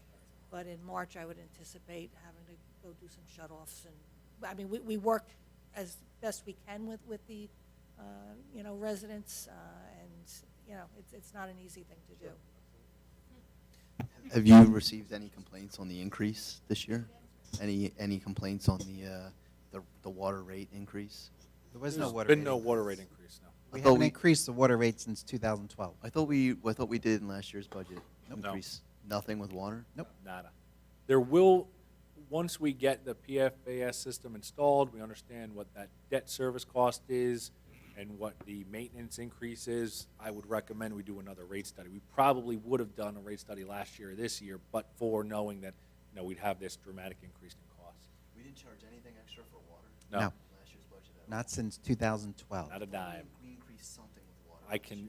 tell you unequivocally we didn't. We did We're not. not lying to you. I promise we didn't increase it. If you yet. paid more for water, it's because your daughters are taking longer showers.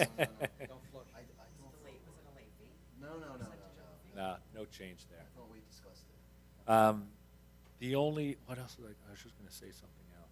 I don't remember. I'm sure it was good. So, all right. I was going to say, tax sale and water sale for the liens. We do that here in this room. It's somewhat interesting if you're ever around when we do it, but Colleen gets up there and we get a couple people in here to bid on it, and like she runs like an auctioneer and people buy those liens. It's a novel but unknown municipal process. She doesn't use the gavel. She's much nicer. You get the same people, so she's met pretty much everybody who comes in, right? Yeah. There were actually no properties on tax sale, so that was a really good, situation to be in. This past tax sale, there were two, and one came in within 10 days and paid, so we really only had one property. So we're very lucky here, you know, that the situation is good for our residents. They're able to pay their taxes. All right, so now we go into revenues. We have not discussed this yet. So again, our revenues are based on mostly either prior year and an estimate of what this year is going to be, or if it's a new source of revenue, you have a contract, a check, you know, a known dollar amount. So ABC licenses, this is going to remain the same. It doesn't change much. Other licenses, so these are like raffle licenses and things like that. You know, a lot of small dollar number things that amount to. We have a budget for $19,000. Fees and permits, court fines, you know, all these smaller dollar numbers and budgeted basically what they were prior years, interest and costs. Sewer rents, these are rents we charge to Wyckoff, Saddle River, Midland Park, Villa Marie Claire, and Allendale for their sewage that flows through our system, just like we're paying other towns for their sewage. So we know what this is going to be, except for their actual usage. So a lot of it's just like a flat fee, and then some part of it is based on the estimated dwelling unit number that we get from the sewer authority. So we know this pretty well. We think we'll get 114 in revenue this year. Energy tax receipts, this is one of now 3 municipal aid provided by the state. On the next line here, municipal relief fund, this is that new item of revenue provided by the state from aid. Construction fee, this is probably the hardest to determine in each year's budget. We saw this dramatically increase in the beginning of COVID when people were working from home, had a little extra money, and were putting in pools and putting on additions. But this fluctuates greatly from year to year. 260 sounds great, but we budget revenues conservatively, and this is one of those areas where it's just such an unknown that we want to make sure that we're conservative here. Patrick, we don't want to go near we can't go back again against the school system and get the. Thank you. Cannot go back. Your decision's been made. And I'll tell you why, because they have their, so what you determined to waive for the school was permit fees. They have their permits. Now, should they decide that they're going to add in another component that hadn't previously been permitted, yes, you could then decide you're going to charge them that fee. But those are going to be smaller projects, smaller fees, yeah. But you know you can't go back. So there you are. And not that, just to be fair to the school, that wouldn't have helped you with the appropriations problem that we have this year. Police training facility, this is, They were not going to allow us to anticipate that as revenue, right? If we, which? last year, if we collected that money from the school? It wouldn't have been anticipated because we didn't know we were receiving it at the moment we struck the budget, but it would have been shown in the 2022 actual under construction code, yeah. So that number would have been increased by quite a bit. Municipal training, or police training facility, so this is the, all the other towns, what they pay to use the pistol range. Recycling tonnage grant, you saw in the grant, as well as you did police vest, clean community, opioid settlement. Uniform law enforcement rebate, this number you saw in the fire prevention budget. Cable franchise fees, this is the third and final of the state aid revenues. Cell tower rent, this is what we receive in rent from the 2 cell towers that we have, one at the mulch pit, one at DPW. This number is going down by 1,000, but it's not going up by what we would have wanted because Sprint has merged with T-Mobile, and they have now canceled their lease at both sites. So one of them fell off last December. One of them will fall off this August 1st. And so, you know, we won't see those revenues this year. We will see, you know, the increase in all the other revenues. They each increase by, right now I think they're about 4 to 6%. But so that makes up for a little bit of what we lost. And the fact that one of those is going to go through July helps out this year. We have, normally what would happen is you lose someone on the cell tower, you go out to bid. We haven't gone out to bid because there's nobody to bid. And we've talked with, I've talked with other municipalities, legal reps who deal in this area, and we have a communications rep as well, and we've shopped around who's available. There's nobody else out there. Maybe, the long shot is Dish Network, and we've already approached them. They're not interested at this time. They might be later in the year once they do some more of their, mapping for coverage. So maybe we get somebody on there. But we've dealt with this problem previously because there was, previous to this merger between Sprint and T-Mobile, there was a merger between AT&T and who was it? Singular. And Singular, right? And so we lost a couple carriers on these poles. So now we're going to be down to two carriers where we have room for 3. So we're vacant now. We're trying to get them to move up in space. The higher they're on the pole, the more they pay in rent. So we have some, if you were the 1 carrier that's off now or the 2 carrier, we're trying to get those bottom carriers to move up so that we get more in rent. But we don't have any of those agreements yet. So solar energy credit, we have solar panels here in Borough Hall. We sell those credits on the open market, and this is revenue we receive. That number fluctuates based on what we generate and what the market is at the time that we sell. Pistol range reserve for debt service. So we pay debt service out of the municipal budget, and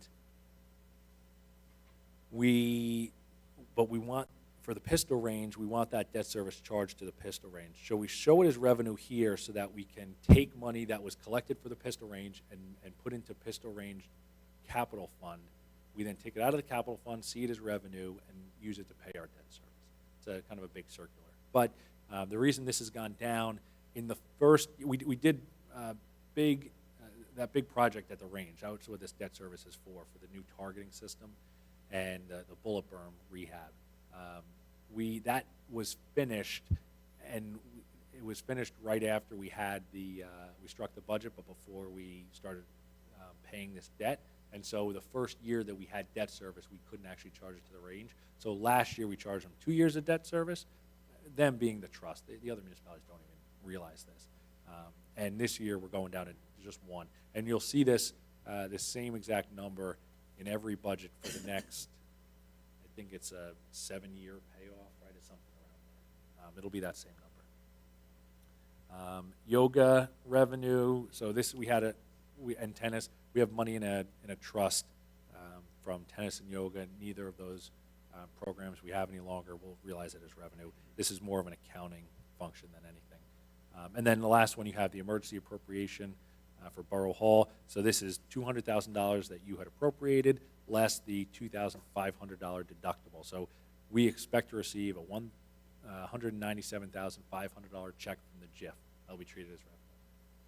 All right, so that gets you down to total miscellaneous revenues, $4,155,000, and you add in receipts from delinquent taxes, so prior year taxes that weren't paid but will be realized as revenue this year, surplus anticipated, which we'll come back to, amount to be raised by taxes, which we'll come back to, and then the library. We also collect money for the library, and we have you'll see the expense for the library up above, so we get to show that as revenue, which gets you down to the total general revenues of $16,242,199.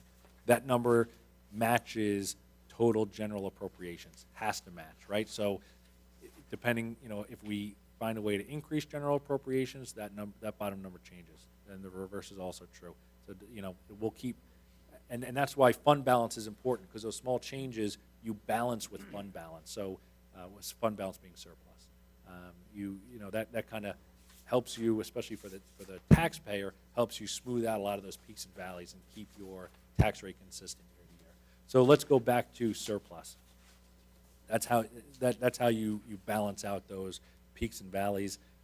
Last year, we had anticipated in our budget $1,967,000 from our surplus, and then we expect, or we hope to regenerate close to that. We know we have a big fund balance. It's a little over $7 million. So we could go years and years and years anticipating more than we actually receive. You just can't do that too dramatically, because then what happens is when you bottom, you need to have some fund balance, right? So yeah, it sounds great that it's $7 million, and realistically, you're not going to get it down to much less than like 4.5 million or something like that, right? So we have a little bit to work with, and if you pull from it too dramatically, you're going to have to bring it back up pretty dramatically. And when we go out for ratings, rating agencies love to look at fund balance because they want to make sure you're financially solvent, and they want to make sure you're being responsible, that you're not spending out of all your savings, and that you're not balancing your current year budget on the good deeds that you had in the past that led to a healthy surplus. So this is a big increase, $408,000 increase in surplus. Yeah, that's driven by all these increases that we've been talking about that are greater than expected, but it's also driven by the fact that our high surplus was built during years when we had low payroll. We had young and inexpensive police officers, we had young and inexpensive DPW workers, and in those years, we were able to sock away a good amount of cash.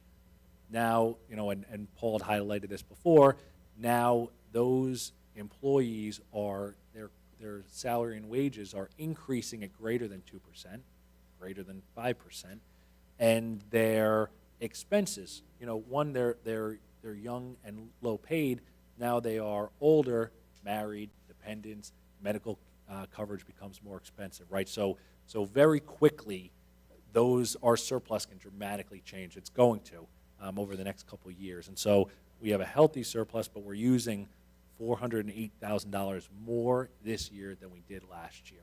And we're now talking about having to cut $150,000 from the budget, depending on how the council chooses to do that. And I would caution you that make sure to not make it all in that extra money that we typically don't spend, because then that subtracts another $150,000 that we're not going to regenerate. You may as well make this $650,000, right? So there's a lot in play here.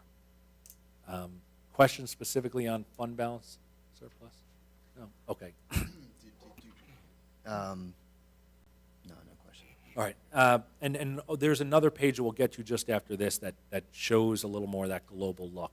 Amount to be raised by taxation. So this is $8,820,000. That assumes a 2.5% tax increase. If you flip to the next page, this shows you what tax increases could look like. Our municipal tax rate from last year was 0.526. We had an increase in total assessed value. So we're going to, that 2023 amount raised by taxation, that 8.6 number, even though we're not changing the tax rate, we'll generate a little bit more just because the total assessed value of the town went up by a little bit due to new construction and rehabilitation, right? But if we don't raise the tax rate on the top, we get $8.6 million, which is on the average assessed home. The average home is assessed at $424,000. So that gets us over last year an extra I'm sorry. So on that house, that $424,000 house, the municipal portion of their tax is $2,232. If we go to 1%, that means a 1% tax increase gets the borough an extra $86,000, and the homeowner pays for the municipal portion another $22. And that $22 just keeps trickling down for everyone.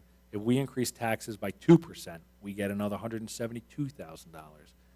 2.5% gets us $215,000. A 2% tax rate sounds like a lot, but when you understand that, even at 2%, for a $15 million budget that we have, to only at 2% to only generate another $172,000. While 2% is a lot, you're not looking at a tremendous amount more in tax revenue, and so that's why we've pegged you for this year at a proposed amount of 2.5%.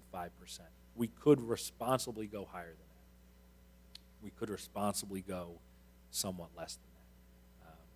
But similar to the appropriations cap, the tax cap has, you're at a 2% tax cap, and you're allowed to bank unspent increases from previous years. So there's a benefit this year to raising taxes with the understanding that things are getting exponentially more expensive for us, both in large increases that we've talked about, but also in terms of salary and wage lines.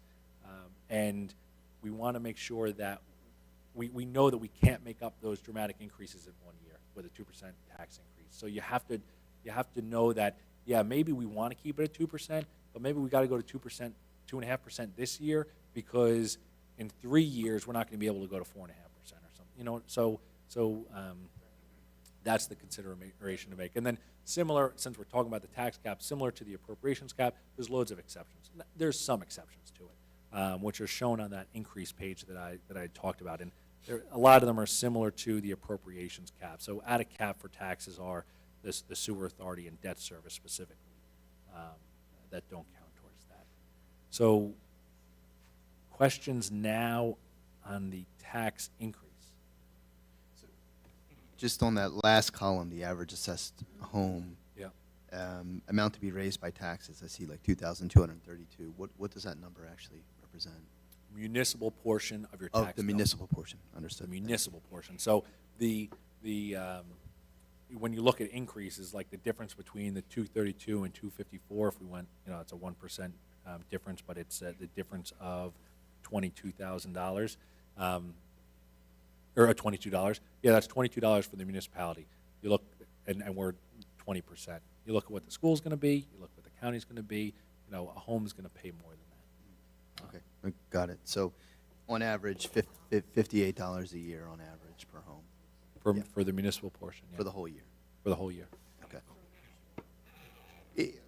Well, I think that's what the budget's Oh, the looking first at. one? Yeah, 8820, yeah. All right, thank you. Now, to get a more global look, yeah, $56. To get a more global look, flip to the second to last page in your book.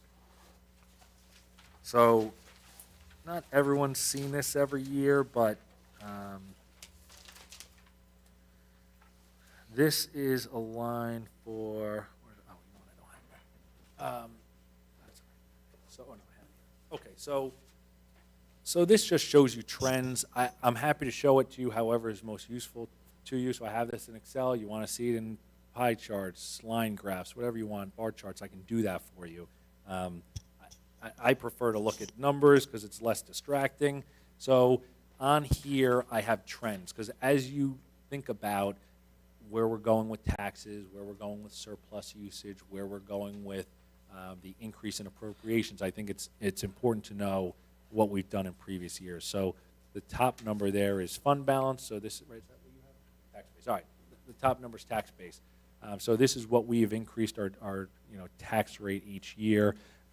You can, a lot of those years from 2012 through 2020, there was no or a negative tax increase. The last, yes, no or negative increase.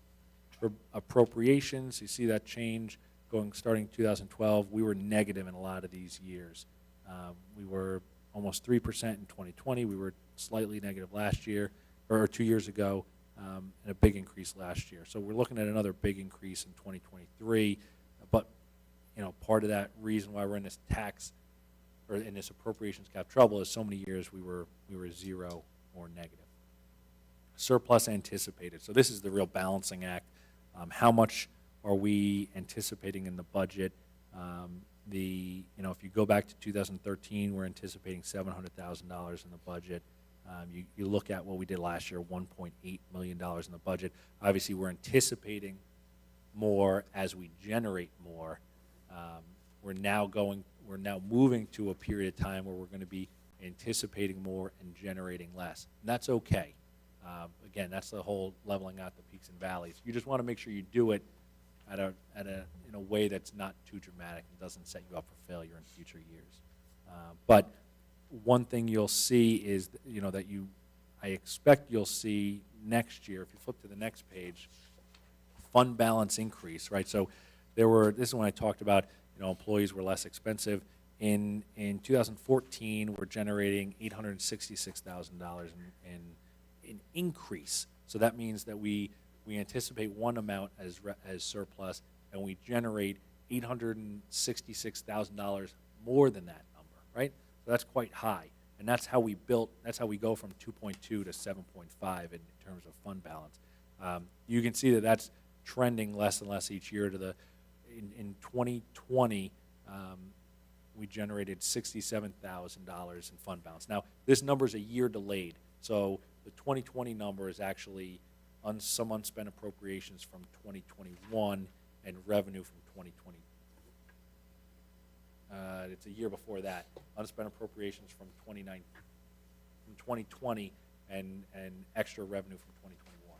Yeah, so that leaves us at a disadvantage because we're not in real time when it comes in terms of surplus generation. We're at least a year to 2 years behind in what we're going to realize. So that's $67,000 for 2022. When we get our 2023 audit, that's going to be a negative number. Next year, when we get our 2023 audit, it's going to be a bigger negative number, regardless of what you do. And that's okay. It just, we don't want it to be too great. Fund balance is a percentage appropriation.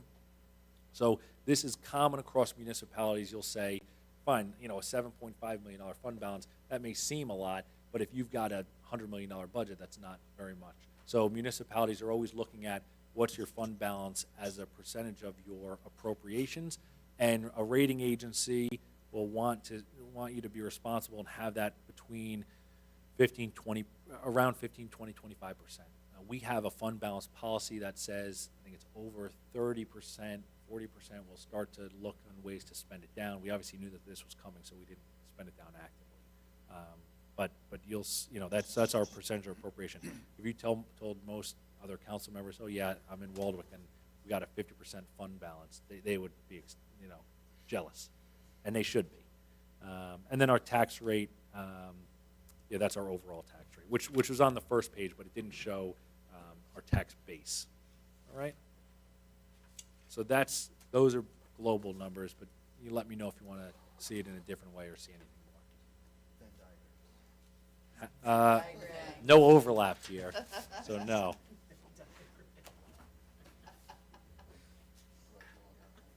All right, questions? So I think where we are is we now have all the information, and I think next Tuesday, I guess we have people coming in to present capital requests, but we should also be prepared to start finalizing this discussion in terms of your final questions on how we, I guess, and I guess the decisions we have to make are initially, how do we cut another 150,000, 153,000 to fall within the cap?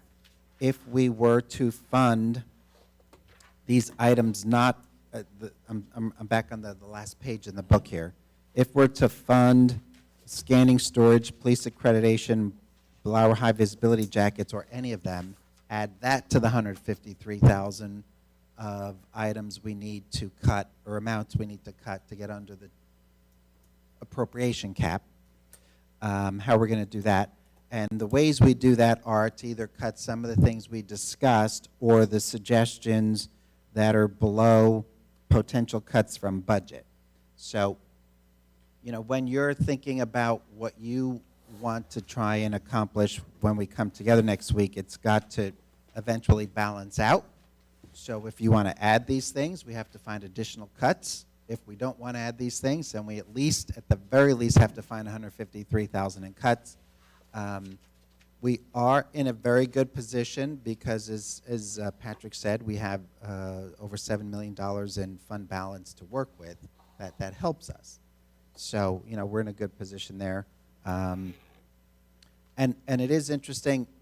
Numbers are funny things, and that's why it's really interesting. Patrick put together all these different ways to look at this. The bottom line here is if we raise it the max he's proposing, once we get to zero on the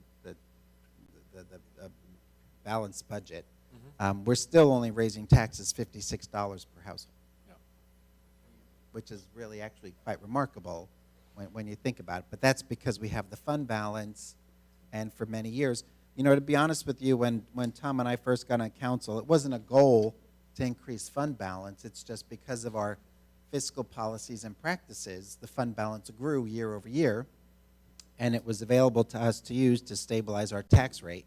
And I think that still holds true today, despite the situation we find ourselves in. Yeah, there are towns that, when you have a low-paid payroll, you say, great, we got all this extra money, let's find ways to spend it. And especially when you, instead of one-time expenses, sign up for reoccurring, and then you get to the point where payroll gets more expensive and you're looking at cuts, right? So Waldwick has been well-served by not, not using all of that savings that they were realizing years past. Yeah, we're fortunate.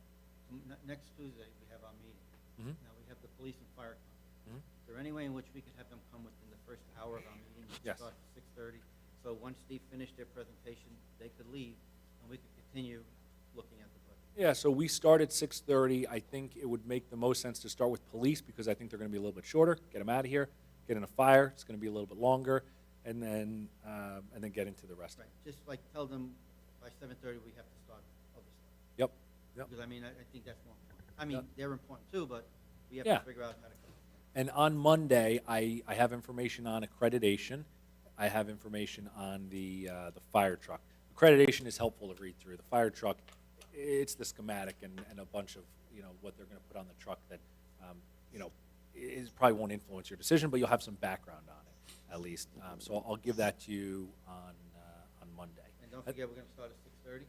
6:30, yeah. And there won't be food, so don't come looking No for dinner. food, you can bring your own if you like. Yeah. Be comfortable, wear what you have on now, be very comfortable. We'll be here a while. Leftover bagels, Colleen says. Colleen's gonna freeze the bagels. Yeah, yeah.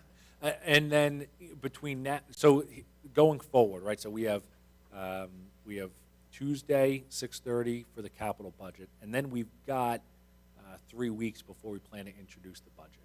It's going to take, we have to do two things before we introduce. Let's say everybody is in agreement Tuesday, which won't happen, but let's say we've got 3 weeks to get it. We've got to get the budget to our auditor, who's got to put it together. These numbers are going to change, so I have a great confidence in what I presented to you. I guarantee you that there's a mistake in there somewhere that the auditor is going to pick up. It's it's happened in years past where they say, well, you really can't represent it as this. You got to move it over here. That might change a little bit. We know that our healthcare number is going to change a little bit because of the nature that when we talk about cap increases, for healthcare, anything below 2% or 4% is in cap. Between 4% and 17.5% is out of cap. And over 17.5% to 22% is it's crazy, right? So he's got to figure all that out, our auditor. But we're going to do max appropriation increase. So that number's going to change a little bit, depend on how much can be in cap and how much can be out of cap. So these numbers will change slightly. But in that, and then the second thing we have to do is when we adopt, we have to start thinking about what's in capital because we have to get that information over to to our bond council to start drafting bond ordinances. Here we have adopted on introduction, the bond ordinance, the meeting between the budget introduction and adoption. So it's going to be budget introduction and adoption, introduce bond ordinances, budget adoption, and the second reading of bond ordinance, right? So that means you guys need to be communicating with me and with Colleen about what's going to be in and out of this budget as we go forward. We'll have a council meeting the 24th, I believe it is, so we can have the conversation. Oh, the 14th, and then what's the second one? 28. 28th. So we've got a little bit of time and some more opportunity for questions. And then my only other request is that if you guys want to see what changing some of these numbers looks like, you want to say, all right, let's make every non-union employee 1.5% plus whatever for these other positions. Ask me. You want to say, well, I looked at the capital budget after Tuesday, and let's pull out these numbers, and how does that affect what we need to fund for down payments? As you guys have ideas about what to pull in and pull out of the budget, can we, can't we? Let me know, and I'll run those calculations and share them with you and with everybody. Because unlike, at least in the previous 3 budgets I've done here, this will be different. So the only thing that I share is, when I'm going through this and I think about either increasing something or cutting something is, just think about the implications, what that means. I mean, as long as you can defend in your mind what you're recommending, that's what you got to keep in mind. It's not just cutting a number on a page. There's implications behind that. In the long term. And as long as we could justify it, either by increasing spending, cutting spending, or eliminating something altogether, we have to be able to defend that. So that's why we do this together. Some people see things a little differently. Feel free to write down your questions, comments, whatever you need to have this discussion next week, and if necessary, the following week as well. But now you have a chance to ask questions or comment, whatever, before we go? If for some reason you can't make Tuesday's meeting because something comes up, let Kelly know. You could phone in if you have to, and you could listen to everything. You never know what happens from day to day with people and their families. I'd like to have everybody, know what's going on and all be on the same page. So I just have one quick clarification. So on the last page, the potential customer budget, emergency services, those are currently in the budget as appropriations, right? And those So are just recommendations? Those on are things- currently in the budget as appropriations. That's And, right. and they're just recommended things that we may. I wouldn't even say recommended. We're just. I just, an this is idea. and usually we don't even highlight these. Yeah. Not to the council, definitely not to the department heads, just because, like, we need these numbers, right? Colleen and I count on these numbers to generate surplus. And so you put them out there that they're available, now everybody says, hey, we can balance the budget by cutting this. You're not, the first three items, yeah, that's actual spending. You could cut that next year, Yeah. and you could realize real savings. Everything else there, that doesn't help you. If So- anything, it hurts you, because it's going to have to be a mix, but you want to cut budget, you're going to have to find real areas to cut. So- Programs that you had last year that we will not have this year. Okay. Yeah, so in other words, what Patrick means is like in SALT, we over budgeted 50,000 for an emergency fund because you can't have a line item called emergency fund. Right. Right. So when we do transfers at the end of the year, we're transferring from SALT excessive, budgeting to DPW overtime Right. or You- whatever we need. What you're going to have to do is you're going to have to say the fire department is not buying new. It's probably going to be like new saws or things this year. You're just not buying. Or the DPW is not buying string trimmers this year. Or you're going to have to find real areas of things that we are not going to do. And it's about 150,000, you're saying, right? Yeah, it's 150,000, unless we want to add some of these things back, then it's 230,000. 230,000. Got it. Okay. Thank you. Or you're going to have to say, we're not going to open up the pool on the municipal week, on Memorial Day weekend. We're going to open up the pool the first weekend in June, or you're going to have to find ways where or you say and I don't want to do all your work for you. I don't want to come up with every idea, but you're going to have to say, all right, Billy Schmidt retires now. We're not going to, and we had budgeted for his replacement to come on in April, but he's not really gone until August, even though he's not working now. We're not going to replace him. We're going to leave. You're going to make the conscious decision to leave DPW short an employee for this year. You can do that, right? Maybe you don't want crossing guards in places that we have them now. This cannot be done solely by saying, well, we had these places where we tucked away money and let's just scrap them. That's what we used to do. Yeah. What? Oh, budget like I'm talking. Yeah, you could say there are things where you say, well, you're not going to do it this year. We have to do it next year. Like you could say, you're not going to buy paper clips. Sooner or later, you need paper clips, right? So, yeah, we could do without for a year. We're going to be doubling up on paper clips next year. So, but you need to find actual ways to cut spending this year. Find departments that can do without for a year. Just a clarification, Patrick, I'm just looking at something, and when you come up with your FY 2022, at a certain amount of money, and then you have it utilized. They're not going to hear you on the and then you have it recording. 2023, I assume most of the ones when they get up higher, you're either got people giving you indication that it's gonna go up that high, or. What are you looking I don't, at? I'm just, let's give an example, look at number. What page are you looking at? Page 14, I'm just looking, Of the operating budget? yeah, operating budget. All right, so, and what's the department? The, police. All right, so let's go to police. Here, just data terminals, modems, maintenance contracts, I'm looking at 240-276. We have a FY of 41,890. We have a utilized of 41,931. Yep. Usually, you raise it to 51,331. How do you get that extra $10,000? Just for my purpose. Yeah. Not I'm cutting it back. So there's two areas that increased the most. Body worn camera licenses, which is the last line, 4,140. We did not have body worn. We had body worn cameras last year, but that was the first year. They weren't appropriated for in the budget last year, right? And so we have to pay for that this year, those licenses. That's $4,140 in this year's budget that was not required, did not exist in last year's budget. So that's an addition of $4,000.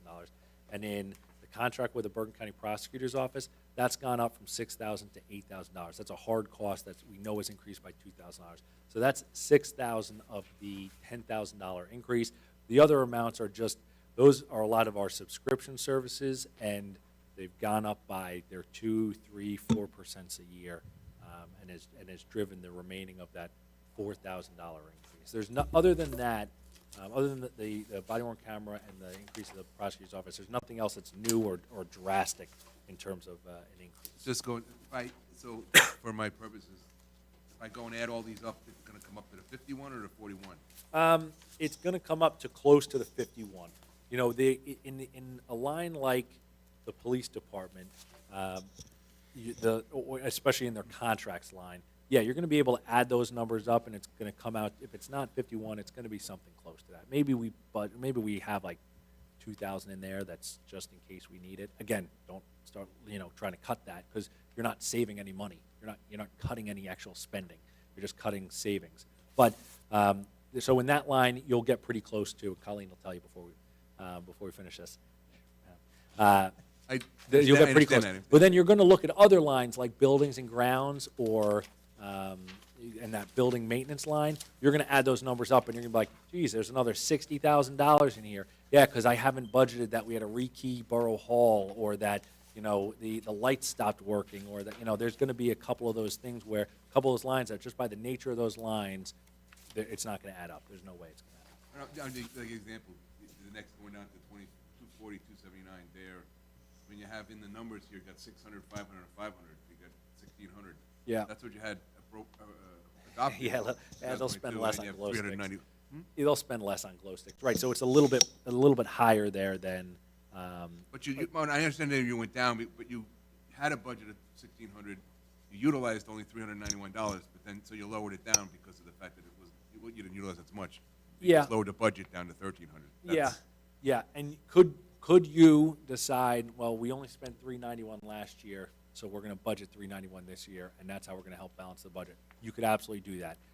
The difference between the $391 we spent last year and the $1,600 that we budgeted, that difference is going to savings. You're not cutting spending, you're cutting savings, and that's a danger, right? You can do that. There's going to be a portion of how we balance this budget. You balance the budget. This is the point where it's, you guys balance the budget. That's going to be, you're going to say we're not going to generate as much in savings this year, 2023, and we're going to have to long-term realize how to solve that. You can do that partially. You can do it all the way. It just would be irresponsible, but you can do that partially. Yeah. If you try to take that number this year down to, let's call it $400 in 2023 requested, you're not cutting spending. You're cutting savings, and that doesn't help us long-term. Well, Yeah. Just We'll get through I'm this trying to year. I understand it and come. I can definitely get you through this year, right? But I'll be looking for another job next year. Are you saying we'll drill down fund balance just way too quickly if you do it that way? And you're gonna do it quickly, and you set yourself up now. The problem with that too is that, these things kind of layer on top of each other. So you could say, all right, the way we're gonna realize this appropriation this year is by cutting out all these spending. Great. Next year, our appropriations can only increase by 3.5%. You're not gonna be able to add all that savings back in, because next year we're gonna have at least 2% of increases, right? And so then what, 1.5% of what you cut out, maybe you can start sticking back in. Not 100%, right? So that's why, yeah, you can do some of this in savings, but by cutting savings, but you can't do it without a complement of cutting spending. Patrick, so the to consider not in budget, the 3 items there. So if we want those items built into the budget, we would have to find additional cuts? That's right. Okay, thank you. And the only good thing about those, not that it makes it much easier, but those are one-time expenses. The scanning, we're going to have to pay an annual fee, but not as much as the first year. The accreditation, we're going to have to pay an annual fee, but not as much as the first year. So, a large portion of that is one-time spending. So you can do it this year and not have to worry about it next year. It makes it a little easier, right? We're not talking about recurring line items. Right, because those 3 items to me seem pretty important, so, Yep. it looks to me like we really don't have a choice. Well, You know, you know what I'm saying? Like, Yeah. they're very important items, Yeah. so we need to find the additional savings. yeah, through cuts to spending, not cuts to savings. Right, You the know. cuts to spending. Yeah. But cuts to spending that are gonna come back next year, they're just gonna come back, right? So if we Well, some of say them will, and some of them won't, We're right? not So buying weed whackers, right? They're gonna need them you're gonna next need year. them next right? year. So let's say, you could open the pool late this year and open it on time next year. You could not hydro rake this year and hydro rake next year. You could decide, we're gonna, we're not gonna mow Betts Field, and soccer's just not gonna be able to play on it because we're not gonna spend money for, because we need to find that time because we're not gonna hire a DPW person, but we'll hire him next year. So there are things that you can do or not do this year that you could bring back on next year. But there are some things, you're right, like, let's say you're buying a truck out of Capital, like, you need the truck, right? It's gonna come sooner or later. So you don't wanna kick the can. Okay, so everybody knows what they have to do by Tuesday. 6:30, don't forget, no casual. As we said, the police will come first, they'll talk with us, then the fire department, and then we'll sit back and go through this all over again. And Any included in your questions? books is the capital, so you can look through the capital Right. now. If you have questions that you want Yeah, answered at the meeting, let me Patrick know or now. Colleen a call about Yeah. if you have any, concerns or anything like that. All right, do I have a motion to adjourn? Motion by Mr. Ritchie, the pool man, and second by Calero. All right, all those in favor? Aye.